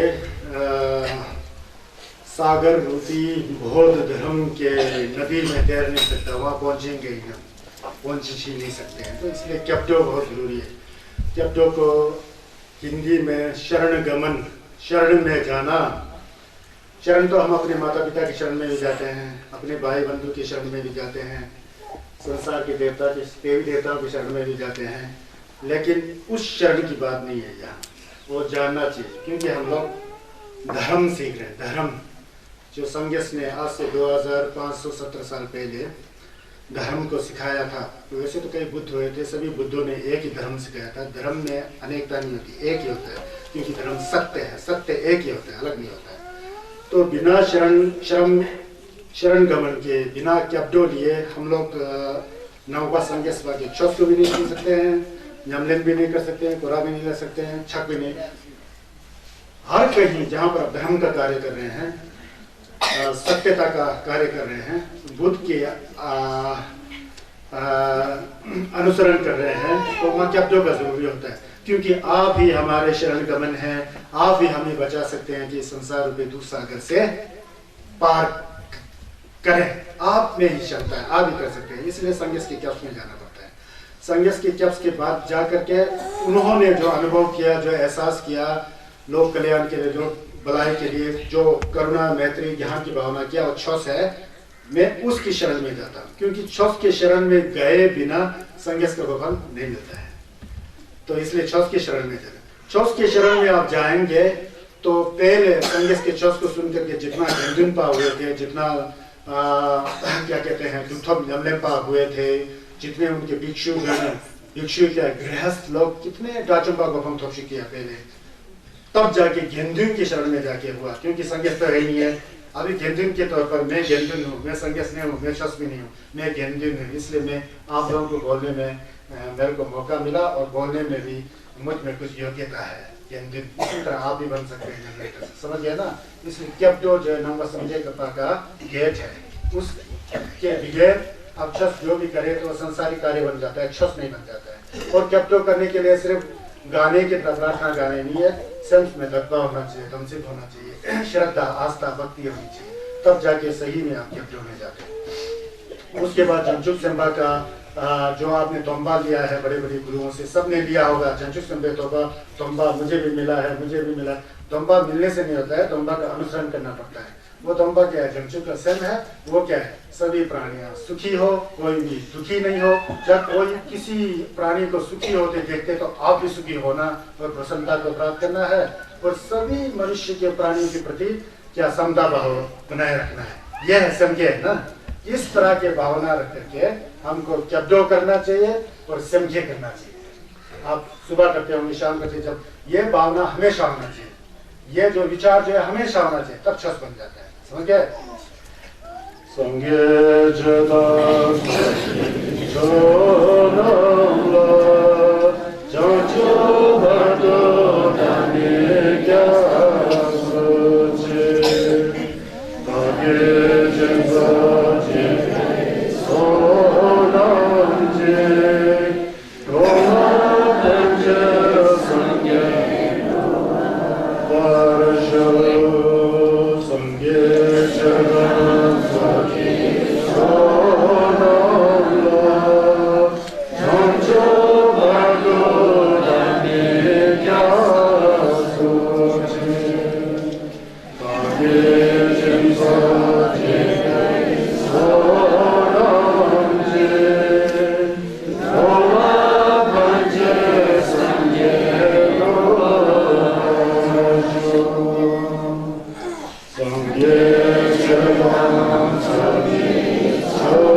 समझे जुबरा शो। डोला मतलब संसार के जितने प्राणी हैं, कीड़े मकोड़े, नरक के प्राणी, प्रेत के प्राणी, देवता प्राणी, असुर प्राणी, जानवर प्राणी, हम इंसान प्राणी, डोला थंचर समझे जुबरा शो। सभी प्राणियों की भलाई के लिए, कल्याण के लिए मैं भी भगवान बुद्ध आपकी तरह बन सकूं, इसलिए मैं आपकी कैप्स में आ रहा हूँ। समझ गए? संसार के सभी प्राणी सुख हो, सब में प्रेम की भावना हो, सब में आनंद और प्रसन्नता की भावना हो, धर्म का नियमन करते हुए, और सभी मनुष्य में समता की भाव आए, एक जैसा भाव आए, क्योंकि इंसानियत एक है। जिसने जन्म लिया उसको मरना ही है, फर्क नहीं पड़ता राजा हो या रंग हो, भिखारी हो या अमीर हो, सबका एक ही स्वभाव है। गलती से हम समझते हैं कि हम अमीर हैं, हम तो हमेशा ऐश और मस्ती में हैं, भूल कर रहे हो। शख्स ये नहीं सिखाता आज ऊपर हो तो कल नीचे आओगे, जो नीचे हो तो ऊपर जाएगा। सब अनिश्चितता है, कोई भी निश्चित नहीं है, सब स्वप्न की तरह है। इसलिए सभी प्राणियों के प्रति सुखी की भावना करना, प्रेम की भावना करना, उस प्रेम की भावना से खुद प्रसन्न होना और सब में समता की भावना लाना, यही छस है, यही झंझुक समके है, यही बोधि चितोत्पाद है। पूर्व के सभी बुद्ध बोधिसत्व झंझुक सेम्पा इसी रास्ते से गुजर रहे थे। इस भावना को लेकर के समझें थमजी देवादा देवी योदान देव परगिरजे समझें थमजी धूनादा धूना के योदान परगिरजे समझें थमजी धूना में देवादा पादम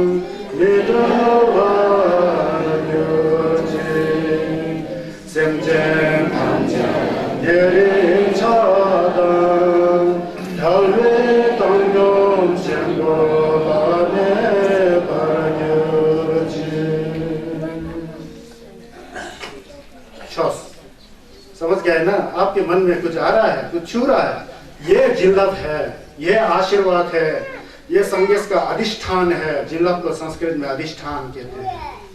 बुद्ध अधिष्ठना अधिष्ठते, धर्म अधिष्ठना अधिष्ठते, संघ अधिष्ठना अधिष्ठते। संगेश का जिल्लत, छस का जिल्लत, केंद्रीन का जिल्लत, जिल्लत इसको कहते हैं। जब छस को सुनकर के आपके मन में आनंद की भाव आ रहा है ना, ये है जिल्लत। बाहर का धुआं और बुम्बा का छू वो तो एक संकेत है, सांकेतिक है, वो तो एक बाहर का एक वस्तु है, जिल्लत आने का वस्तु है। असली जिल्लत वो नहीं है। असली जिल्लत जब आप तत्पा से प्रार्थना करते हो, एक मन में आनंद की भावना आ रही है ना, बुद्ध के प्रति एक श्रद्धा खुद ब खुद आ रहा है ना, वो है जिल्लत। इसका हमेशा ज्ञान करना चाहिए, क्योंकि आज हमारा 7वां दिन है। मुझे और आपको जागृत करना है और छस के बारे में मुझे आपको बताना है। समझ गए ना? तो गे तुझे शजे हे सोचो शेजे नितो तुझे पहुंचाऊंगा सरगे डुम्बोता जे बेगो शगे जबो दिलाग जानता। आज से 2570 साल पहले हमारे तरह एक साधारण इंसान बुद्ध को प्राप्त हुए थे। शाक्या जाति के महाराज के दरबार में उनका जन्म हुआ था। तब ये तुझे शाके रिक्सो ठुंग उसमें जन्म हुआ था, जिसमें उपाय कौशलता है, निंजे है, ज्ञान है। पूर्व जन्म में कई पुण्य का संचय किया और अंतिम जन्म में लुम्बिनी में जन्म होकर के शाक्या के राजा शुद्धोधन के पुत्र के रूप में जन्म लिए थे। ज्ञान के स्वरूप, करुणा के स्वरूप, बोधिसत्व का अंतिम जन्म लुम्बिनी में हुआ था। जिंजी मिथुत तुझे पुंजम्पा, इस तरह से बोधिसत्व हो गए कि कोई भी संसार का मार, राक्षस, भूत, प्रेत, मन के अज्ञान, राग, द्वेष, उनका कुछ भी नहीं बिगाड़ सकता है। सबको उन्होंने खत्म कर दिया अंदर ही अंदर। क्रोध को खुद खत्म कर दिया, द्वेष को खुद खत्म कर दिया, जिंबा छकवा को खुद खत्म कर दिया। अज्ञान नाम की चीज तो है, खत्म हो गया है। ज्ञान की दीप जगता है उस व्यक्ति के अंदर। वही बुद्ध हुए थे जब वो 35 साल की उम्र में। यंजी मिथुत दुजी पुंजबा, दूध के पुंग जो मार का जो सेना है, अज्ञान रूपी, राग रूपी, द्वेष रूपी, और बाहर के जितने भी वस्तु है जिसमें हमें आसक्ति पैदा होता है उसमें सब समता की भाव आ गया। दूध का पुंज जम कर गया, सभी शत्रुओं को उन्होंने नाश कर दिया। तलवार और चाकू से नहीं, धनुष बाण और बंदूक से नहीं, अपने ज्ञान से नाश कर दिया। शेंजी मिथुत तुझी पुंजब सिर की लुम्बो तावरो जीबे को बोलता है कि सोने की डांग की तरह इतना जिजित वाला कशों ने मनाया से जामू डोंगम बलंतुआ। यहाँ जो है बुद्ध जी को सोने की पर्वत की तरह, शुद्ध सोने की पर्वत की तरह आप महान हैं। सोने में एक भी दोष नहीं होता है, सोना तो सोना ही है, इसलिए तो महंगा है, अमूल्य है। सिरजी दुम्पो तो आप कौन है? शके गल्पो है, शक्या का गल्पो ही नहीं, आप धर्मराज हैं। आपने इस संसार के दुखी रूपी प्राणियों को तारने का रास्ता खोला है। इसको है बुद्ध। मैं आपको अपने शरीर से, वाणी से और मन से आस्था और श्रद्धा के साथ नमन करता हूँ। शके गल्पो इस तरह से भावना होना चाहिए, समझ गए? अब मैं आगे जाऊंगा, अपने गुरुओं को नमन करूंगा, क्योंकि गुरु के बिना ज्ञान नहीं होता है। उन्हीं गुरुओं ने मुझे ज्ञान दिया, उस ज्ञान को मैं आपको सिखा रहा हूँ।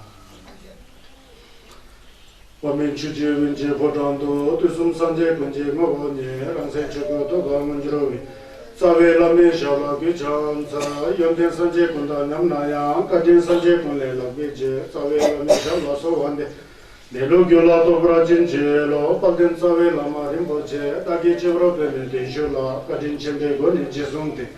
Kusung tu jengu do tsal do so, hona nam khatam vibe sanje tamche kamsung kharwa dunga ji jamso le dal de nam ba tamche chimba. Zobe sanje je go bangla go braja de chi do, tabe chi, tu som go som je tone, tenla de braja o nyambagi. Jamso chudu sem ke bal mandu jene tabe chi sem para shu, de yang kang sembe chuni. Jalse yuju tome jizibe lablen sto dumadini shideka vinla dene chan shiloka kashi gondo jone heringi kap dini chiba la tube loma che namji sem sejik do dede sembara shu loma che namji sem sejik la dede sembara shu आप जो शिष्य लोग जो धर्म के पिपासु लोग जिज्ञासु लोग हैं एक मन लगा करके धर्म को सुनो बोल रहे हैं। इसका अर्थ यह है। तो इस तरह से पूरा सरल मन और शांत मन से धर्म का श्रवण कीजिए, अमृत का पान कीजिए, भगवान बुद्ध की सद्धर्म को सुनिए, ठीक है? तो कल हम लोग कहाँ गए थे? हम लोग अर्चिंटू के बारे में बताए थे। जिम्बे भरल चिंबा धान, सबसे पहला बौद्ध धर्म का प्रैक्टिस, अभ्यास करना, गम करने का धान है। 3 तरह के धान है ना, भूखे को खाना देना, प्यासे को पानी पिलाना और वस्त्रहीन को वस्त्र देना इत्यादि अपने शुद्ध मन से ध्यान करने वस्तुओं का दान कहा जाता है। उसके बाद दूसरा अभय दान, कोई व्यक्ति कहीं पानी में गिर गया, उसको तैरना नहीं आता है, डूब रहा है, तो आपके अंदर करुणा आ जाएगा, आपको तैरना आता, अपनी जान की परवाह नहीं करके उसमें जा करके उस इंसान को बचाना, अभय दान। उसी तरह जो भगवान बुद्ध ने अपने शरीर को दान देकर किसी प्राणियों को बचाया, वो अभय दान, विजिक जिम्बा बोलते हैं, विजिक जिम्बा। उसके बाद धर्म दान, भगवान बुद्ध होने के बाद चुप नहीं रहे, 45 साल तक लगातार धर्म के दान देते रहे, इसलिए तो आज तक भी छस जो है जीवित है। सिर्फ प्रॉब्लम यह है कि छस करते नहीं, हम लोग करना चाहिए, क्योंकि छस अभी तक जीवित है। खुद गलत काम करे, छस के ऊपर आरोप लगाए तो आपका अपना व्यक्तिगत विचार है। छस तो हमेशा साफ सुथरा और झमचुक सिंबा बनने का और संगेस बनने का रास्ता दिखाता है, इसको मन में रखना चाहिए। वो दान वाला मैंने कल आपको बता दिया। उसके बाद हम लोग उसके ऊपर गए थे शील। शील के बारे में कल हमने आपको बताया था कि शील जो है 3 प्रकार का होता है। पाप कार्य को नहीं करना शील है, धर्म के कार्य को करना शील है। धर्म जब आप समझेंगे, आपके अंदर करुणा और दया की भावना लेकर के लोगों का कल्याण करना शील है। उस शील को सब एक जगह में लाएंगे ना, वही है ये शील है। वो रंग जिसे वाला गम में आ जाता है, वो आज बाद में आ जाएगा, समझ गए? तो यहाँ तक मैंने कल बताया था। उसके बाद आज जोप्पा के बारे में, 6 पारमिताओं में दान पारमिता, शील पारमिता, शांति पारमिता, शांति नहीं शांति, कक्षा वाला छा नहीं होता है, वो शांति होता है। शांति का मतलब सहन करना, हमारे अंदर सहनशीलता की भावना होना चाहिए, जोपा वंश करने की भावना चाहिए, वो तीसरा पारमिता है। आज हम उस तीसरा पारमिता के पास पहुंचा है। पारमिता मतलब पार जाने का रास्ता, किस तरह से संसार रूपी दुख से बाहर जाए उसका रास्ता पारमिता।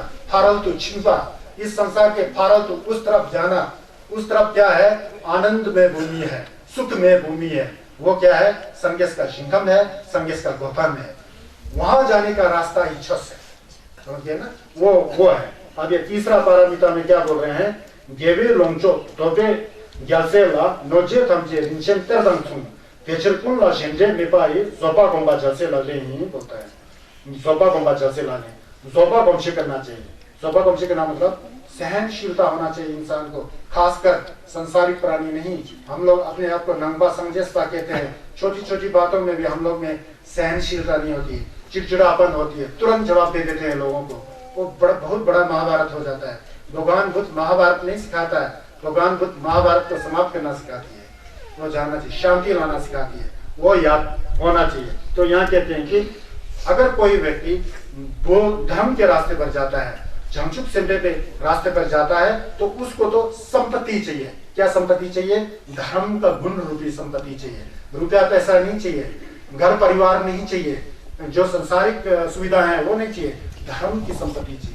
धर्म का संपत्ति क्या होता है, गुण। गुण क्या होता है, छस का यंतन, क्या होता है, वही निंजे, जंपा, प्रेम, करुणा, मैत्री, ज्ञान, सुख, आनंद, यही गुण है ना। धर्म के गुण को चाहने वाले जमचुक सेंपा लोग जो है, उनके लिए तो जितना भी लोग उनको डिस्टर्ब करे, जितना भी उनको गाली दे, जितना भी उनको तड़पाए, यातना दे, उनके लिए तो वो रिम्बोचे का तरह जैसा हो जाता बोलते हैं। हम लोग तो प्रतिक्रिया करते हैं ना, जमचुक सेंपा तो कोई गाली देना हो तो चुप रहता है, सहन कर लेता है, जैसे जहर को पी करके आनंद से सहन कर लेता है। उस सहन करने में कितना शौक साक्षी किया पता है, 1 मिनट में आपने बहुत बड़ा पुण्य को कमा लिया, क्योंकि वो उल्टा सीधा बोल रहा है, आपने सहन कर लिया। उस सहनशीलता में ऐसा अमृत बढ़ा हुआ कि आपको आनंद ही देगा, आपके मन में जहर नहीं घुलेगा, क्योंकि उस जहर रूपी कटु वचन या उस यातना या उस गाली गलौज को आपने अमृत के रूप में बदल दिया।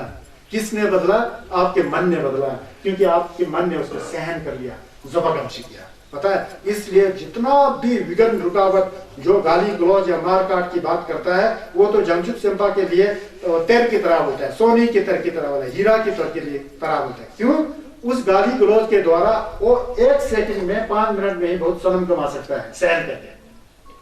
नोचे थमचे रिंचेंतर दम सुन बोलते हैं, जितना नकबा आएगा उतना ही उनके लिए रिम्बोचे की तर की तरह होता है, वो छस हो जाता है, सहन कर लेता है ना, जोपा बंशी कर लेता है स्वाभाविक मन से। वो सहनशीलता में जाने से रिम्बोचे तर की तरह होता है, हीर और सोना चांदी के क्या कहते हैं कोष की तरह हो जाता है, तर की तरह होता है। इसलिए बोलता है जमशुद सेंपा का चोपा करेंगे तो आप संघर्ष के रास्ते पर जा रहे हैं, तो आप क्या करना चाहिए, कुल शेड्डे में पाई। इसीलिए जो अगर कोई आपको गाली गलौज दिया बिना कारण या कारण कुछ गाली गलौज दिया, तो शख्स कहता है कि आप शांत रहो, बकने दो, इतने में थक जाएगा, खुद ही परेशान हो जाएगा, वापस हो जाएगा। उसको भी आपने पुण्य के रास्ते में ले गया, आप खुद तो पुण्य के रास्ते में वही हो। होता क्या है संसार में, 1 गाली मारो तो 2 गाली मार दिया, 2 गाली मारो तो 4 गाली मार दिया, 4 तो 8, उतने में पत्थर और चाकू राइफल तक आ जाता है, दोनों मर जाता है, क्या होता है।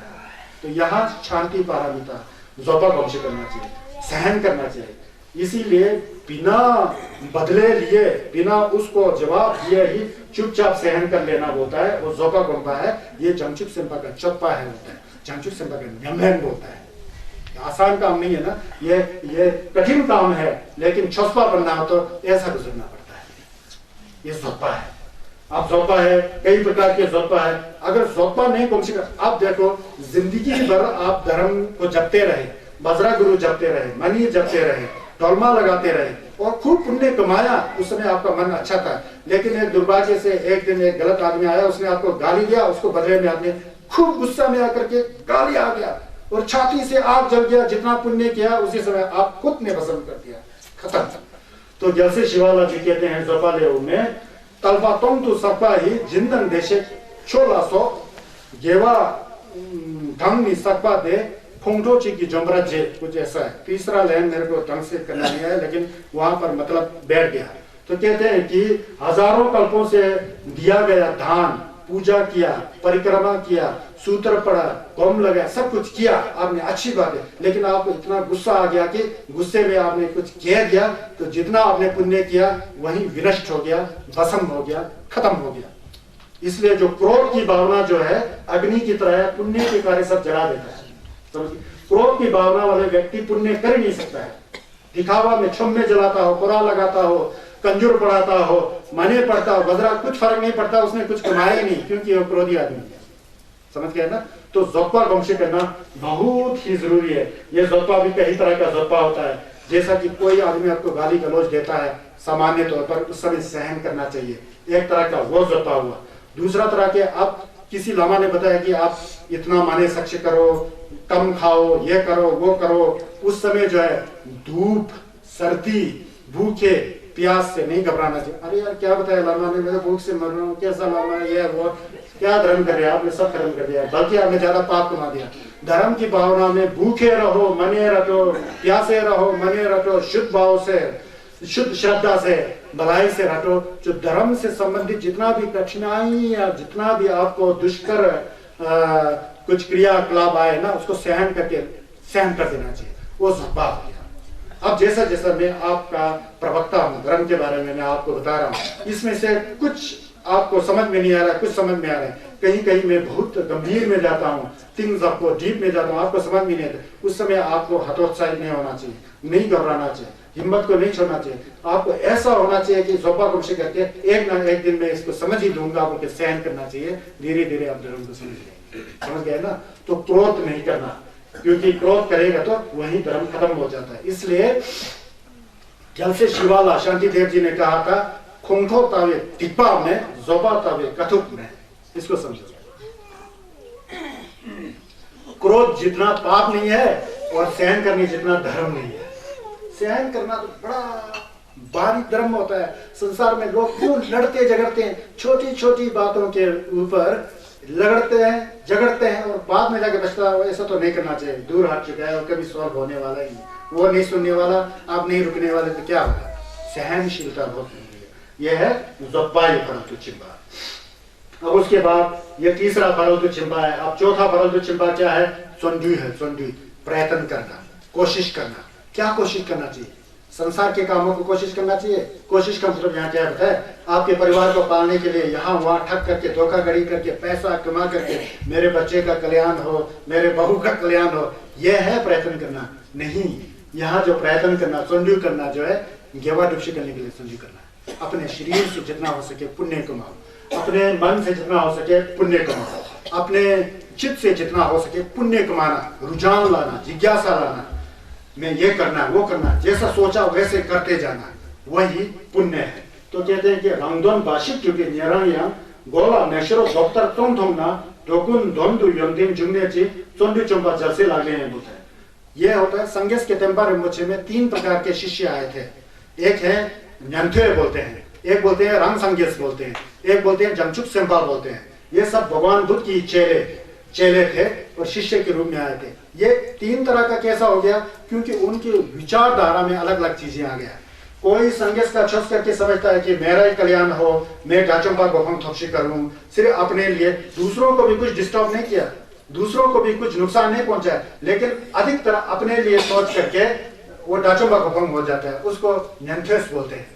रंग संगेस बोल के एक दूसरा होते हैं, प्रत्येक बुद्ध बोलते हैं, न्यंथे को श्रावक बोलते हैं। धर्म को सुन करके किसी को नहीं बता करके खुद उसका नमलन करके खुद अरहत की ओर जाना, ये न्यंथे हुआ करता था, श्रावक बोलते थे इसको। और उसके बाद रंग संगेस, दूसरे टाइप का भगवान के चेले थे, उसको रंग संगेस बोलते हैं। रंग संगेस मतलब थोड़ा सा घमंडी और अभिमान होता था, लेकिन छस के प्रति वो भी उतना बुरा काम नहीं करता है। संगेस का लोमा थे, वो लोग भी अपने लिए थरपा डाचो पे गोपम थोपची करने के लिए प्रयत्न करते थे। ये दूसरे तरह का बुद्ध के शिष्य थे, बुद्ध के समय में भी थे।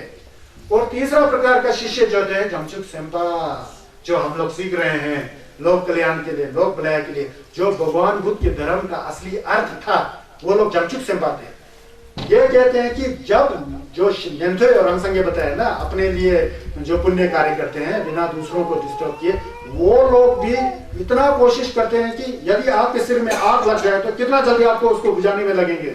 वो सिर जल रहा है तुरंत बुझाने में लगेंगे ना, क्योंकि सिर जल रहा है तो कौन सिर को जलाने वाला होगा, सिर जल रहा तो तुरंत बुझाएगा ना, इतना जल्दी पता ही नहीं लगा कि कैसा बुझा दिया। इतना कोशिश, इससे भी ज्यादा कोशिश जो है उस तरह के शिष्यों में है जो अपने कल्याण की सोच बारे में सोचते हैं। तो जमशुक संपा तो कहने क्या, उसके लिए तो चंडू करना ही पड़ेगा बोलता है, पता है, उसके लिए तो प्रयत्न करना ही पड़ेगा। तो कहते हैं कि गोवा मेशर डॉक्टर, अभी गोला मेशर वाला बोला ना मैं, आज किसी के सिर में आग लगे तो तुरंत बुझा देगा ना, इससे भी बढ़कर चंडू जो है भगवान बुद्ध के प्रथम 2 शिष्यों के पास है होता है। अब जमशुक संपा हो तो कहने ही क्या बोलता है, फिर तो चंडू करना ही चाहिए, प्रयत्न करना ही चाहिए। क्या प्रयत्न करना चाहिए, टोकन टोंडू युंडू चुने, क्योंकि सभी संसार का भार अपने सिर पर लिया हुआ कि लोग का कल्याण हो, लोग का भलाई हो, कोई भी दुखी ना हो, सब में आनंद की अनुभूति हो, इस तरह के भावना करने वाला जमशुक संपा के लिए बोलता है चंडू संपा। चंडू तो करने ही बोलता है, प्रयत्न तो करने ही बोलता है, चंडू करना जैसे लगन है। जमशुक संपा का बोधिसत्व का आचरण और आदत इस तरह से होना चाहिए। ठीक है, हम लोग जब कोई क्या कहते हैं, कोई धार्मिक कार्यक्रम करते हैं, हम भी लगाते हैं, फॉक्स लगाते हैं, कोरा जो भी लगाते हैं, बाद में हम लोग एक मोलम लगाते हैं ना, और जैसे शिवाला ने लगाए थे उसको सभी लामा और सभी बुद्धिस्टों ने कर्ण कर लिया, उसको करते हैं क्या, जमशुक संचु रिम्पोचे माजे पाना चेजुर्ची चेवा नंपा मेपरायन कोंगनी बंदू बेवरशो, वो चंडू से संबंधित है। कहते हैं कि जमशुक जो मेरे अंदर बोधि चित्त बुद्ध को प्राप्त करने वाला मन की अवस्था, बोधि चित्त, बोधि मतलब बुद्ध, चित्त मतलब मन, बुद्ध की अवस्था को देने वाला बोधि चित्त जमशुक संपा जो करुणा मैत्री और ज्ञान से भरा हुआ है, अगर वो मुझ में पैदा ना हुआ हो तो वो पैदा हो जाए। पैदा ऐसे थोड़ी होता है, तो मलम लगा कोशिश करना पड़ता है ना, यहाँ प्रयत्न। और जो मेरे चित्त में बोधि चित्तोत्पाद हो चुका है, बोधि चित्त का अंकुर जो निकल गया है, तो वो ना सूखे, वो आगे से आगे बढ़ते जाए, है ना। जो बढ़ रहा है बिना किसी रुकावट से बढ़कर भगवान बुद्ध की गोफंग तक चले। जमशुक संचो रिम्पोचे माके पाना चेजुर्चिक, जो पैदा नहीं हुआ है वो बोधिचित्त बुद्ध में पैदा हो, माचे पाना चेजुर्चिक। केवल न्यम्पा में जो उत्पन्न हुआ है बोधिचित्त, वो न्यम से नहीं करना चाहिए, वो बिना वो क्या कहते हैं डिक्रीज हुए, बिना वो खत्म हुए वो आगे बढ़ते जाए, ऐसा मनोमन। जो बढ़ रहा है वो बढ़ते बढ़ते केवल घूमने घूम पे आगे से आगे यर्मों की दवा की तरह वो जमशुक का सिम जो आगे से आगे बढ़े और अंत में बुद्ध की ओर जाए। ये भावना है, लेकिन इसमें चंडू करना पड़ता है।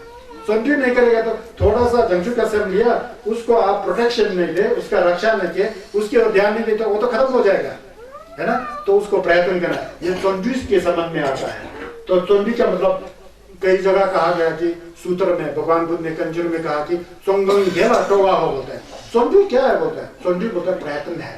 प्रयत्न कैसा प्रयत्न, जिज्ञासा के साथ, आस्था और तत्पा के साथ ऐसा प्रयत्न होना चाहिए कि छक कर रहा हूं तो छक करते ही जाऊं, कोरा कर रहा हूं तो कोरा करते ही जाऊं, मर में जला रहा हूं तो मर में और भी जलाने का मेरे अंदर भावना है। लेकिन मर में जलाना कोई धर्म नहीं है, कोरा करना कोई धर्म नहीं है, धर्मा पढ़ना कोई धर्म नहीं है, माने पढ़ना कोई धर्म नहीं है। अगर आपका मन साफ ना हो तो, मन का साफ होना सबसे बड़ी जरूरी है। मन साफ नहीं होता तो माने पढ़ना भी गाली जैसा बन जाता है, उसका अर्थ समझ गया। अम्मा में देवारी पढ़ना आपके अंदर धप्पा दमसिंग नहीं है, सेंस जो है पूरा गंदा है, कीचड़ की तरह गंदगी से बड़ा हुआ, तो वो तो फिर गाली गलौज की तरह होता है, बेकार की बातें की तरह होता है। इसलिए मन को अच्छी दिशा की ओर ले जाने का प्रयत्न करना चंडू। और मन के साथ अब जो कुछ आप बक रहे हो, मुंह से कुछ प्रार्थना कर रहे हो, बजरा गुरु माने जो भी कर रहे हो, या साधना की करने की आपकी इच्छा है, होम करने की इच्छा है, वो कर रहे हैं स्वचित से और करने का कोशिश कर रहे हैं, वो चंडू है। जब कोशिश करके आपको कुछ अनुभूति होता है संगेश के जिल्लत का अंदर ही अंदर आपके मन में नहीं, तो उसको आगे से आगे बढ़ाना चंडू है, प्रयत्न है, समझ गए ना। तो ये चंडू होना चाहिए। चंडू का मतलब ये है, जैसा चंडू को कैसा कर सकते हैं, कभी कभी हम लोग को संगेश का नंथर पढ़ना चाहिए। जमशेद सिंह वालों का नामथर बनना चाहिए, है ना। जो जो अच्छे अच्छे गुरु हुए थे, अच्छे अच्छे जमशेद, उनका नामथर करो। नामथर पढ़ के देखो कि उन लोगों ने कैसा कोशिश किया हुआ है, कैसा धर्म को जाना, वो आपका प्रेरणा स्रोत हो जाएगा, वो आपको प्रेरणा देने वाला हो जाएगा। उसलिए हम लोग क्या करते हैं जी, सोंडी होता ही नहीं है, सोचते हैं जिंदगी बहुत पड़ा हुआ है, कल करेंगे, कल सोचता है परसों करेंगे। अरे रात को सो करके सुबह उठने का भी निश्चितता नहीं है। कोई रात को सो जाते हैं, सुबह लाश मिल जाता है बिस्तरा में। जब आपको मन में सोचा कि सेवा करो, उसी समय करो। किसी एक संत ने कहा था कि हिंदुस्तान में जो कल करना है आज कर ले, जो आज करना है अब कर ले। जब चिड़ियों ने चुग लिया के फिर पछतावे क्या होवत है, समझा ना। महात्मा गांधी जी ने कहा था, ऐसा सही कहा। ये संघर्ष के छोस के साथ मैचिंग होता है। जो कल करने को सोच रहा है ना, अभी कर ले, कल क्या पता तू जिंदा रहे कि नहीं। जो अभी करना चाहता, जो आज करना चाहता है ना, उसको अभी कर ले। होना यह चाहिए कि जैसा हमारा आयु बढ़ते जा रहा है, हम लोग माँ की कोख से बाहर जन्म लिए, एक दिन गुजरा, 2 दिन गुजरा, 1 हफ्ता गुजरा, 2 हफ्ता गुजरा, 1 साल 2 साल, उतना ही हम मृत्यु की ओर जा रहे हैं। सीमित तो होता निरंग बुदो तो ये साल और सोचते हैं यार आप तो 20 साल का हो गया, बर्थडे मना। बर्थडे मनाना तो सबसे बेकार काम है। क्यों बर्थडे मनाने, जो धर्म डे मनाओ, सेवा सक्ष करो, धर्म डे मनाओ। होता क्या है आजकल के हमारे यहाँ, आप लोग को मैं एक सुझाव देना चाहता हूँ। आप लोग हमारे हिमालय भाई बंधु हैं, बहनें हैं, माताएं हैं, पिताएं हैं, सब मेरे सम्मुख है। मुझे मौका मिला आप लोग को कहने के लिए, हाँ ये हमारा पूर्व जन्म का कहीं संगम था, तो हम लोग दोबारा जुड़ रहे हैं सोतेमा में। यहाँ समझ गए, पहले से हम लोग समझ रहा होगा, तो हम लोग जुड़ रहे हैं। मैं आप लोग से ये कहना चाहता हूँ कि आज की आधुनिकता या विज्ञान के युग में सब पागल हो चुके हैं, सब पागल हो चुके हैं और जाते हैं अनाप शनाप मंदिरों में जाकर के अपनी जो किन्नौर की बुद्धिस्ट संस्कृति थी, अपने लाहौर की जो बुद्धिस्ट संस्कृति थी, बुद्धिस्ट संस्कृति का मतलब सत्यता की संस्कृति थी, और चंबा, पांगे, मनाली या लाहौल स्पीति, लद्दाख, सिक्किम, भूटान आदि जो भगवान बुद्ध का आशीर्वाद बचा हुआ था, वो नष्ट होते जा रहा है। अपने बाल बच्चों को समझाइए, बर्थडे मनाना कोई बड़ी बात नहीं है। उस दिन इकट्ठा होकर के मनी पढ़ लो, आस्था लो, श्रद्धा लो, वो आपका बड़ी बात हो गई। वही आपका बर्थडे का अर्थ हो जाएगा, क्योंकि आपके आयु को बढ़ा सकता है। मोमबत्ती जला के उसको बुझा करके आयु नहीं बढ़ता है, वो तो एक मौज मस्ती, आपका मन गढ़ंत एक स्टोरी है। मैं किसी संस्कृति का विरोध नहीं करता, लेकिन यह संस्कृति हमारा नहीं था, उसको अपनाने का क्या जरूरत है। मरने जलाओ, संगेश ने कहा कि प्रकाश की ओर दौड़ो। आप तो जलते हुए मोमबत्ती को फू करके अंधकार की ओर जा रहे हो। मोमबत्ती जल रहा हो तो जलने दो, उससे शिक्षा लो कि जैसा मोमबत्ती की लो जल रहा है प्रकाश रूपी, वो बुझ में जाएगी ज्ञान के लिए। ऐसा होना चाहिए मनुष्य का भाव, समझ गए ना। ये समझाना चाहिए अपने बच्चों को जो कॉलेज में पढ़ रहे हैं। उनको कहा कि संघर्ष का छस है तो संघर्ष के छस से बढ़कर क्या छस है। किसी धर्म का निंदा करना बुद्ध ने नहीं सिखाया। धर्मों की अपनी अपनी चाल है, ढाल है, परंपरा है। वो परंपरा है, ठीक है, हम भी उसकी प्रशंसा करते हैं, लेकिन हम भाजपा नंबा संघर्ष से जुड़े हुए हैं, तो उसके सामने सब कुछ, सब सत्यता की बात उसमें है, तो क्या जरूरत है। समझ गए ना, निंदा नहीं करने का, किसी का समझने का, समझ गए। तो ये बात होना चाहिए। तो जो है जितना ही हमारे जो जीवन की अनित्यता है उसको हमेशा ध्यान देना चाहिए। इसलिए मैं एक दिन बता रहा था ना, सब कुछ मितकता है, सब कुछ बदलने वाला है। बदलने वाला और मितकता का ज्ञान हो जाए ना आदमी में, भगवान बुद्ध के तनपा को जान लिया, भगवान बुद्ध के अर्थ को जान लिया। इसीलिए भगवान बुद्ध ने राजपाट छोड़ दिया था। घूमने जाते हैं अपने साथी छंदक के साथ, देखता है एक बूढ़ा रोगी एक लाठी के सहारे चल रहा है, अपने साथी से पूछे बुद्ध ने, वो तो जत्पा था, लीला थे, पूछे ये कौन है। ये बूढ़ा हो गया जी, सारा इसका जिंदगी बीत गया, ये क्या मेरा यशोधरा भी ऐसे होगी। हाँ जी, आप भी ऐसे होंगे, आपके पुत्र सब है। फिर क्या है संसार में, कुछ सार ही नहीं है। वहां से भगवान बुद्ध को प्रेरणा मिला। उसके बाद जाते हैं, एक रोगी मिलता है, रोगी छटपटा रहा था पेड़ में दर्द से, खून की उल्टियां हो रही थी। बुद्ध ने अपने साथी से पूछा, सिद्धार्थ थे उसमें, बुद्ध ने बोला सिद्धार्थ ने अपने साथ, ये क्या है। ये तो रोगी है जी, अपने कर्म के अनुसार हर कोई व्यक्ति रोगी बन जाता है, बीमारी बन जाता है, इसी अवस्था से सबको गुजरना पड़ता है। वहां दूसरा शिक्षा मिला उनको, कोई गुरु ने, यही गुरु बन गए, यही जो सीन दिखाई दे रहा था वही गुरु बन गए बुद्ध के। और तीसरी बार देखते हैं, एक मुर्दा को चक्के ला रहे हैं लोग, लोग जो है रोते बिखरते ले जा रहे, ये क्या है, इसका तो जान ही खत्म निकल गया, ये तो जड़ है, इसको तो जलाने ले जाए। क्या मैं भी ऐसा होऊंगा, मेरा पत्नी भी ऐसा होगी, मेरा पुत्र राहुल भी ऐसा होगा, मेरा पिता, हाँ जी सबको जाना पड़ता है। वहीं से भगवान बुद्ध ने जान लिया कि वितक्वा है या राजा बन के क्या करना, पाप का कार्य हो जाएगा। मैं वो सत्य ढूंढूंगा जो असली सुख को दे सके। तो इसलिए तो संजय चंदेंदे नरेंद्र जमीन जंतु लुटुक हो के 6 साल तक बहुत तपस्या करके आनंद के जड़ को पहचाना और दुख की जड़ को फेंकने का रास्ता ढूंढा, जो हम सीख रहे हैं। समझ गए ना? यह तो चोटी होना चाहिए। चोटी का मतलब आप लोग जाने, नमथर विग्रह पढ़ने से, वो करने से, वो करना चाहिए। कल करके ये सब होता ही नहीं है। कल करेंगे तो उतने आप संसार के काम के लिए आपके पास बहुत समय है, पुण्य कमाने के लिए हमारे पास 5 मिनट भी नहीं आता है। एक मनी छोटा लंबी तो के क्यों मागुरा तो है नहीं लगान तो ची कर्मों में नहीं, तो ये है वह नहीं टेवन बिना दो अच्छे मागुरे अच्छे कमाना सब 80 साल की हो चुकी है। ऐसे माताएं का दर्शन होता है कि समझाता हूँ, मने पढ़ो, मन को अच्छा करो। कहाँ सुनने वाले हैं, संस्कार ही नहीं है। वही प्रपंच, जैसा कि मैं कभी नहीं मरने वाला हूँ, कल मरने का समय आया हुआ है और भी समझते हैं काफी देर तक रहूंगा। समझ गए ना? ये संसार का नाटक है। वहां कंट्रीब्यूट करो, प्रयत्न करो, सोचो यार मरना है, मरना को कि बुढ़ा होकर मरना नहीं है, हमको सबको पता है ना। The death is certain, the timing of death is uncertain. मरना जरूरी है, लेकिन कब मरे कोई नहीं जानता। कोई माँ की कोख में मरता है, कोई जन्म लेके मरता है, कोई 17 साल की उम्र में मरती है, कोई 80 साल की उम्र में होता है। जब मरे कोई बात नहीं, लेकिन पुण्य तो कमाओ, पुण्य तो कमाओ। असली सुख शांति चाहिए हो तो पुण्य तो कमाओ, नंबा समझस्वा हो तो पुण्य तो कमाओ।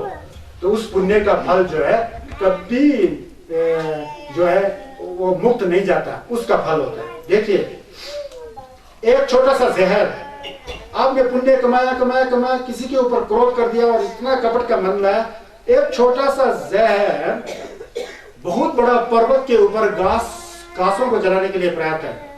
एक छोटा सा आग की चिंगारी होना चाहिए। छोटा सा जहर है ना, एक गोदाम को जहर बनाने के लिए पर्याप्त है। उसी तरह एक छोटा सा आग की चिंगारी बहुत बड़ा पहाड़ को जलाने में सक्षम है। उसी तरह एक छोटा सा पाप है ना, जितना आपने पहाड़ रूपी पाप किया ना, उसको भस्म करने में पर्याप्त है। उसी तरह छोटा सा पुण्य आपने किया है दर्पा दमसी के साथ, ज्ञान के साथ, वो पुण्य एक बोतल जहर को खत्म करने के लिए पर्याप्त है, क्योंकि वो अमृत रूपी धर्म का वो है, ड्रॉप है, बिंदु है। समझ गए ना? ये बातें समझना चाहिए। छोटा पुण्य कमाया अमृत रूपी, छोटा पाप कमाया जहर रूपी। आपको जहर चाहिए, अमृत चाहिए? अमृत चाहिए तो गर्म करो, छस करो, जैसा यहाँ बताया गया। ये मैं बताना चाहता था। सोंड्यू करना चाहिए। अब इसके बाद आता है कि ये वाला बहुत इंपॉर्टेंट पॉइंट है। ये क्या है पता है? अब ये आया गोम के बारे में, 5वां आ गया। ये समदन बोलते हैं, समदन की फरल तो छिपा, ध्यान जिसे कहते हैं समदन। जिने होते हैं, जिने रब्तो देंबे लंथोंगी न्योमो नंबरा जोमरा शेजेने जुमे जिले यंदा देपाई समदन गोम्बा जैसे लागे हैं बोलते हैं। जिने का मतलब है शिवा का मतलब शांत, ने का मतलब ठहरना, रखना, बैठना। बोलता है शांत होकर के बैठ जाओ। होता है शांत। जब छोटा कार्य करते हैं, संसार में तो बहुत प्रपंच होता है, हम लोग सीख रहे हैं, तो 1 घंटा, आधा घंटा, 5 मिनट, 15 मिनट शांत रहो, कम से कम देखो क्या होता है आपके मन के साथ, क्या महसूस होता है। जिन्हें शम था बोलते हैं इसको संस्कृत में। शम मतलब शांति, था मतलब रहना, ठहरना, शम था। उसको बौद्ध में जिने बोलते हैं। जिने रब्तो देंबे लंथोंगी। अगर आपका चित्त शांत हो, आपका चित्त शांत में स्थापित हो चुका हो, उसके बाद उसके ऊपर विपश्यना जगता है। विपश्यना जो बोलते हैं ना, विपश्यना ये संघर्ष का छस है, इसको लक्थोंग बोलते हैं तिब्बतन, उसको शरब भी बोलते हैं, शरब। अगर चित्त शांत हो तो उसमें ज्ञान की ज्योत जगता है बोलता है। पहले चित्त शांत होना जरूरी है। बिना चित्त शांत हुए ज्ञान का ज्योत जाग ही नहीं सकता, जल ही नहीं सकता, वहां से उठ ही नहीं सकता। इसलिए जिन्हें रब्तो देंबे लंथोंगी, जब आपका चित्त शांत हो जाता है, उसके ऊपर जब विपश्यना जो ज्ञान का दीप, प्रज्ञा का दीप जलता है, न्योमोंग नंबरा जोमरा शीशने, तब जाके आपके मन के अंदर जो मेले है, जिम्बा का मेला है, जिम्बा छकपा जिम्बा, आसक्ति, राग, काम, वासना, संस्कार, द्वेष, क्रोध, गुस्सा की भावना, अज्ञान, मरिक्पा, तिनु, मोंगबा, अविद्या, जो सत्यता को नहीं जानते, इस तरह के जो कचरा हमारे मन में भरा हुआ है पूर्व काल से, कब से भरा पता नहीं, इसी जन्म से नहीं भरा, कई जन्मों जन्मांतर से थोमा में भी दुई ने धंधा कर दो, मरांसो की समला, छक्का, जिम्बा, मोंबा, ये सब है थोमा में भी। कब शुरू हुआ पता ही नहीं, हम लोग उल्टा दिशा की ओर चले गए। वो जो है जब शांत चित्त के बाद प्रज्ञा का दीप जगे तो वो खत्म हो जाता है, वो अंधकार जो है उस दीप के द्वारा विनष्ट हो जाता है, खत्म हो जाता है। ज्ञान की दीप ईशे की डोम में, चौस में बोलेंगे तो चौस क्या, तिब्बती भाषा, बोर्ड भाषा, ईशे की डोम, ज्ञान का दीप जग जाता है। तो वो जानना चाहिए, बोलते हैं बिना चित्त शांत हुए धर्म का ज्ञान सेंस में आ ही नहीं सकता है, ये जानना चाहिए बोलता है। ये जानने के बाद कि क्योंकि चित्त शांत हुए बिना ज्ञान नहीं जगेगा, ज्ञान नहीं जगेगा तो हमारे सेंस के अंदर जितना नमतो है, जो हमको दुंगल देता है, दुख देता है, वो कभी बुझ नहीं सकता, खत्म ही नहीं हो सकता। ये जान करके जुम्मे शिले यमदा देपाही, यहाँ पर तीन संसार है, वैसे धोखम बोल के जिस संसार में हम लोग रह रहे हैं, ये धोखम है, धोखम काम धातु बोलता है इसको, धोपेखम। यहाँ लोगों के लिए आशाएं और इच्छाएं बड़े भारी होता है, इसलिए धोखम बोलते हैं इसको। इसमें जो डोवा ऋतु है ना, फ्ला देवता, फ्लामिन असुर, प्रेत, हिदाक, नरक और नलवा, दुंडो, जानवर और आदमी, हम लोग ये इस कैटेगरी में आता है, इसमें आता है। इसके बाद भी दूसरा जुम्मे जुखम बोल के बोलता है, उसमें 17 प्रकार की कैटेगरियां हैं, वो भी संसारी है, वो है देवलोक। वो देव जो है संसारिक देव है, संसारिक देव, ब्रह्मा वगैरह, विष्णु वगैरह उस पर लोकेटेड है, ऐसा कहा जाता है, वो देवलोक है, वो भी संसार के अंतर्गत है, ऐसा कहा जाता है। फिर उसके ऊपर जुम्मे, जुम्मे बोल के अरूप लोक है, वहां शरीर नहीं होता है, केवल सेंस का क्रियाकलाप होता है, सेंस चलता है, वो जुम्मे खम बोलते हैं। ये तीनों को मिलाकर संसार बोलते हैं, इसलिए सब खमसुम खरवा बोलते हैं, खमसुम खरवा, धोतखम जुखम जुमिका, ये खमसुम करो। जब आप गौम जमलें करेंगे तो यहाँ मोलम लगा रहे हैं जंगचुक सेंपा, और जंगचुक सेंपा लोग भी इस रास्ते से गए हैं। इसलिए बोलता है चित्त को शांत करके विपश्यना का जोत जगा के प्रज्ञा का जोत जगाते, ये संसार का जो 3 स्टेज है, धोखम जुखम और जुमेखम, इससे पार होने के लिए जो है समतन जिने का गौम करना, क्षमता का गौम करना जो है जंगचुक सेंपा का चौथा है। बिना क्षमता गौम लगाए, बिना स्वयं को साथ किए हुए आप धर्म को समझ ही नहीं सकेंगे, इसलिए गौम लगाना बहुत जरूरी होता है। समदेन शिले यंगा तेपाही, जुम्मे शिले यंगा तेपाही, समदेन गोंगा जैसे लाले ही बोलता है। ऐसा है। अगर लायुल है ना, देवलोक को आप अगर थोड़ी संघर्ष का गोखम मान लिया तो बहुत गलती हो जाता है, क्योंकि देवलोक में शु मुलुकली हजारों 2,000 साल तक का उम्र होता है, लेकिन मरने के बाद जो है जो पुण्य किया होता है उस कर्म का फल वो 2-3 हजार साल में खत्म हो चुका होता है, और पूरा जीवन का कुछ पाप कर्म जो तुरंत उसे न्यावा में ले जाता है।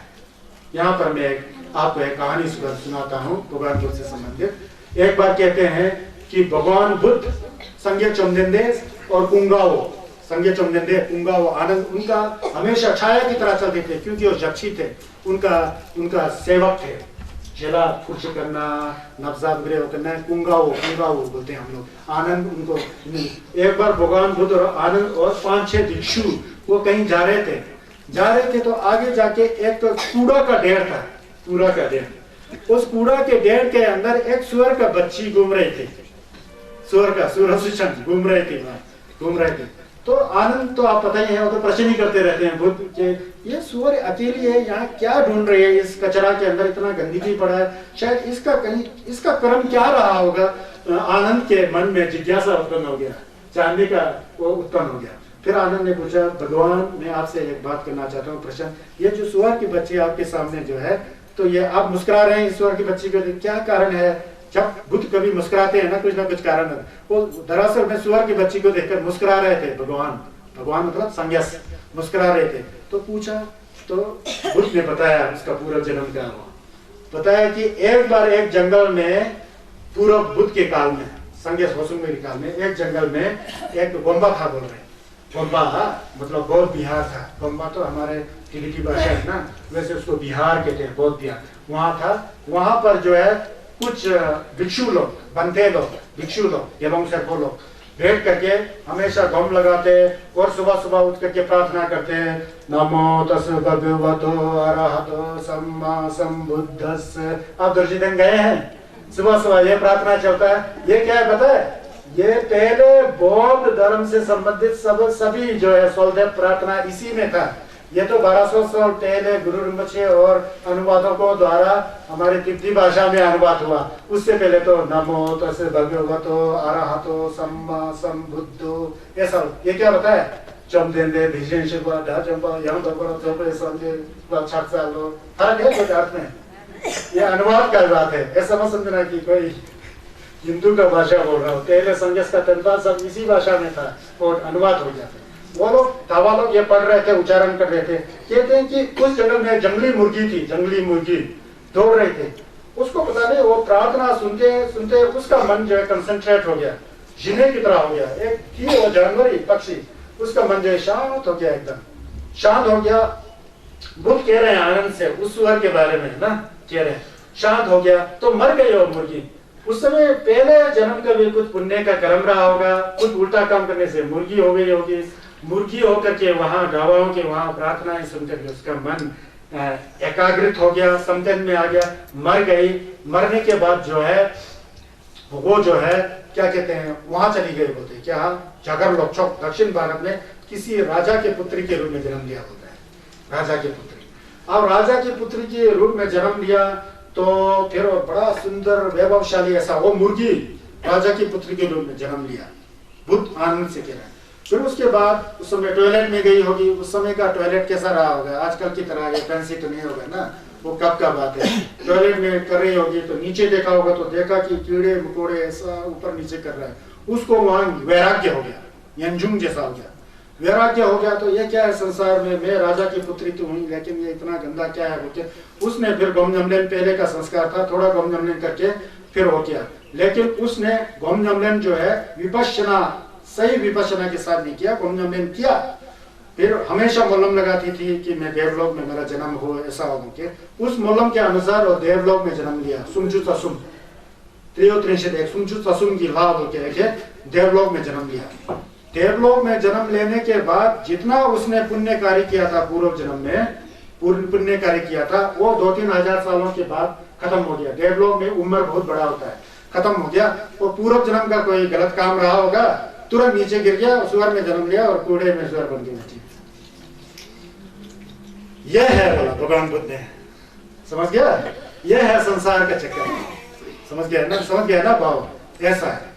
एक दूसरा कथा है यहाँ संगेश चमने का अपना कजन के बारे में, अपने चचेरा चाचा के लड़के हैं वो, उनका जो है एक पत्नी थी, पत्नी का नाम सुंदरिका, नाम भी सुंदरिका, कहीं पर पुंडरिका लिखा हुआ है, 2 के अंदर, कंजुर के अंदर पुंडरिका। बड़ा आसक्ति, वो सोचता था कि मेरे पत्नी से सुंदर कोई है ही नहीं है, एक शब्द भी छोड़ नहीं सकता था अपनी पत्नी को। इतना आसक्ति, 5 मिनट 10 मिनट में छोड़ नहीं सकता था कि मेरी पत्नी ऐसा ऐसा। भगवान बुद्ध ने सोचा इस चुंदा को अब धर्म का रास्ता दिखाना चाहिए। तो वो अपने वहां बैठे हुए थे, वो गए उन दिनों में भगवान बुद्ध कपिलवास्तु में थे, कपिलवास्तु में। तो वहां गए, तो वहां जाकर के वहां गए तो फिर उनकी पत्नी ने जो है बुद्ध को आते हुए देखा। वो तो 5 मिनट भी वियोग नहीं बर्दाश्त कर सकता, लेकिन जब बुद्ध को आते हुए देखा तो बुद्ध आके इसमें संयम देना पड़ता था। जो कुछ भी है अपने पास, बुद्ध के हाथ में ये है ना, गुंजक है ना ऐसा, इसमें कुछ डाल देना पड़ता था श्रद्धा के अनुसार उन दिनों में। तो सुंदरिका को बोला कि चुंदा ने कि भाई आ रहे हैं यहाँ, भगवान आ रहे हैं तो इनको भी दान देना। नहीं तुम जाओ जाके। वो जाना ही नहीं चाहता है वहां, कहीं वो डर गया कहीं बुद्ध अपने साथ तो ना ले जाए, है ना, डर गया वो। और वो लड़की भी डर रही थी, क्या होगा। अब बुद्ध आने के बाद 2 ही आदमी है, जाकर के जाओ तुम जाओ 2 बच्चे। वहां गया तो संयम देने गया तो भगवान बुद्ध ने संयम नहीं लिया, चलते बने। वो संयम देने के पीछे बुद्ध के पीछे पीछे पीछे पीछे जाते जाते गोम्बा तक पहुंच गए। 5 मिनट में इतना दुख हुआ कि अपने स्त्री से वियोग ऐसा था ना, इतना दुख हुआ बाद में जाके बुद्ध ने कहा कि आनंद से नाई को बुला, इसका बाल कटवा दो, बाल कटवा दो। तो बड़ा बुद्ध को कुछ नहीं कह सकता, बुद्ध के जिद के सामने, बुद्ध के सामने कोई कौन क्या कह सकता है। तो जबरदस्त जो है भगवान बुद्ध ने जो है दवा बना दिया थी, नाई को बुलाया, काटा, एक करके काटा।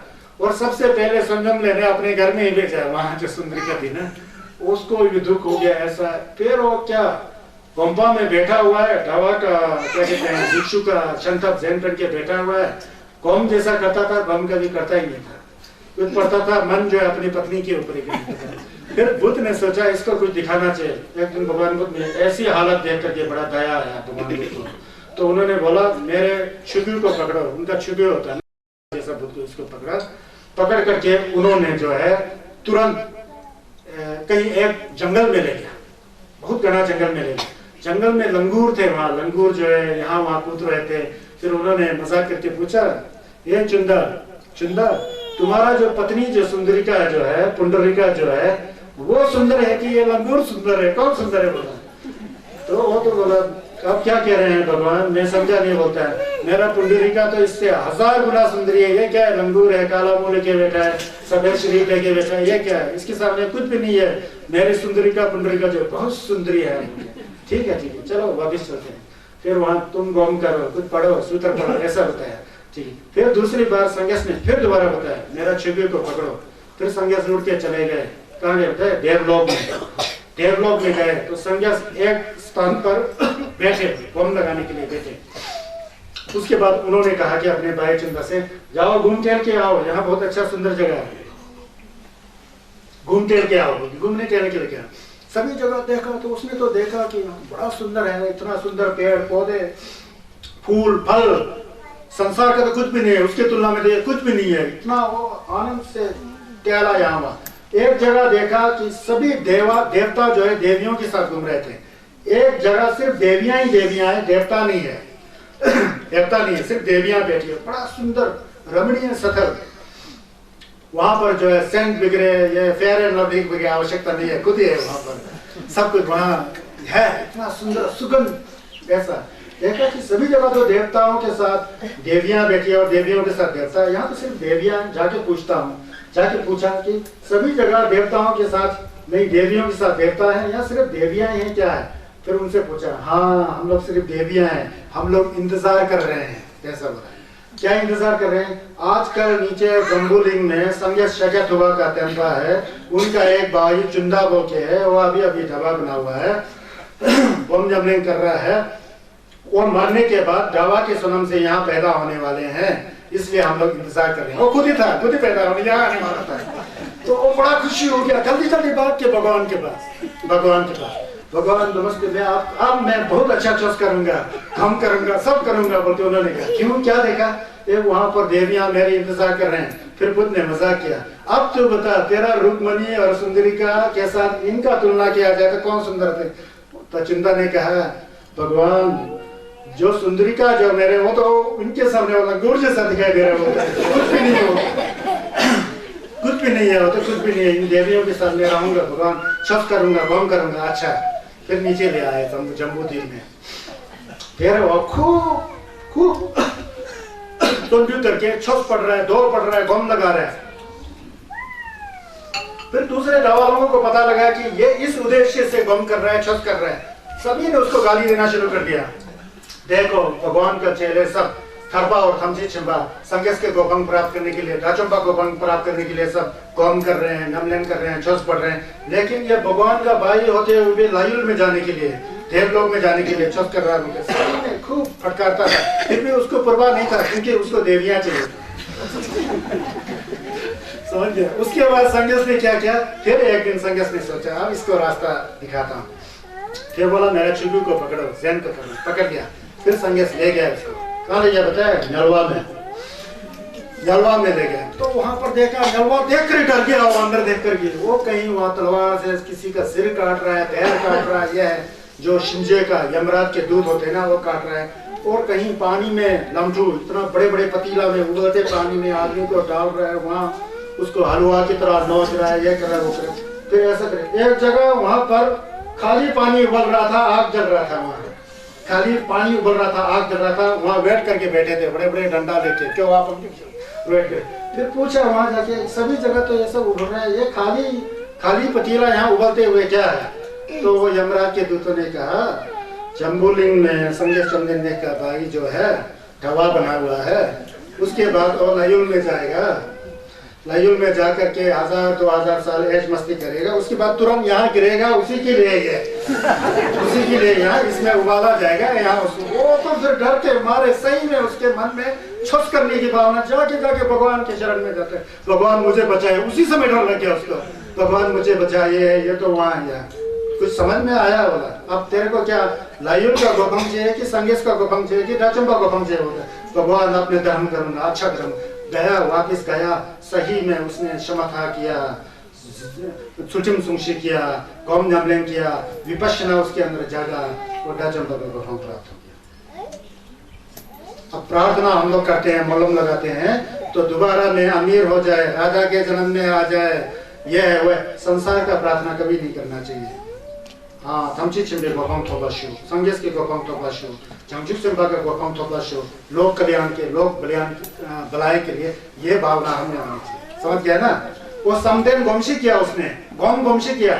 अगर वो गौम उल्टा गोमशी करेगा तो इसी संसार में पैदा होगा। जब अच्छे कर्म के फल की जो अवधि, जो ड्यूरेशन, समय जो खत्म हो जाता है, दोबारा उस सुअर की तरह और चुंदा की तरह होने का डर होता है। चुंदा भगवान बुद्ध खुद के चचेरा भाई थे, समझ गए ना? ये समझना चाहिए। तो इसलिए कहता है कि ये जो समतेन जो गम जानने करे ना, जुम्मे शीले यंदा बेपा ही, क्योंकि संसार जो है धोखम जुखम जुम्मेकम, इन तीनों संसार के पार होने के लिए गम करना चाहिए होता है।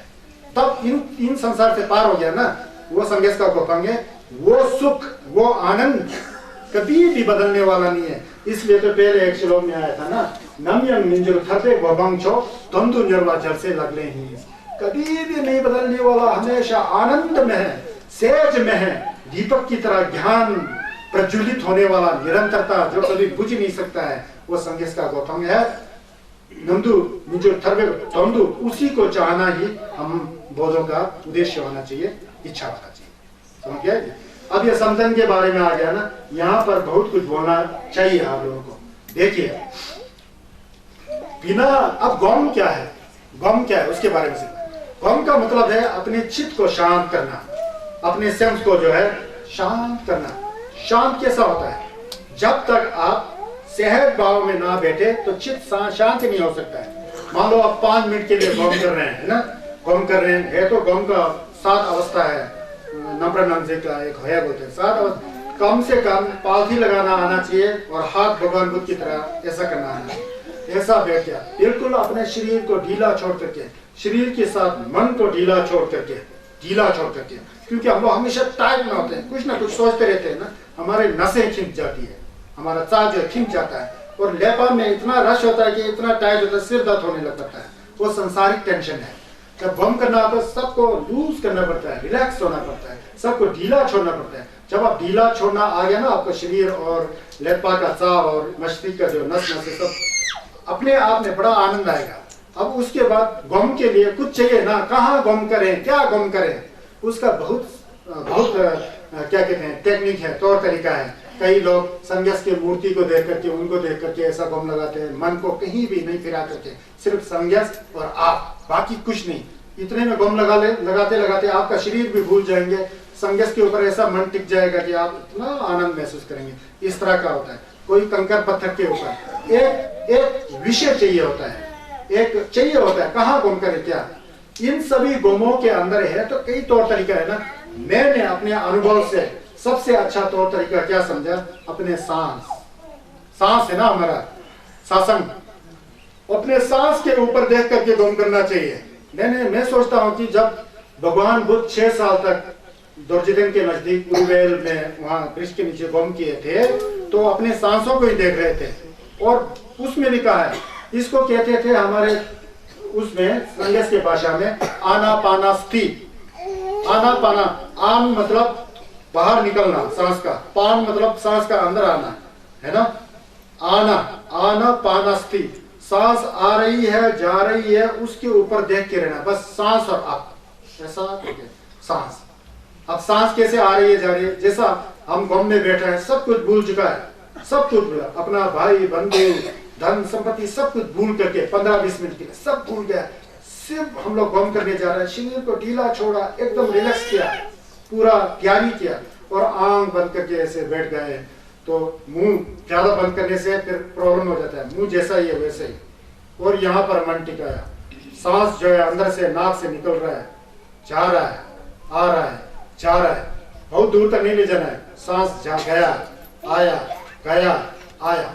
उस सांस के ऊपर आप अपना मन टिक जाए ना, इतने में आप इतने सूक्ष्म हो जाएंगे अनुभव के अनुसार कि आपके सांस और आपका मन जो है बिल्कुल विलीन एक जैसा दिखाई देगा, और आपके शरीर में जो है एक तरंग जैसा आ जाएगा, तरंग जैसा, जैसा बिजली के करंट जैसा। करंट तो खतरनाक है ना, ये दूसरा अपना शरीर में अंदर से बह रहा है, लेकिन हम मोटाई में जा रहे हैं ना, हम भूल चुके हैं। चुपचाप कभी बैठते समय कभी कभी धुर्जितेन वगैरह नहीं पहुंचा तो धुर्जितेन पहुंचते हो, कभी शीतलता जैसा आता होगा किसी को, एकदम मन शीतल हो जाता है, इतना आनंद। वो आनंद जो है इसी सांस के जरिए आता है, क्योंकि सांस और मन का भारी संबंध है।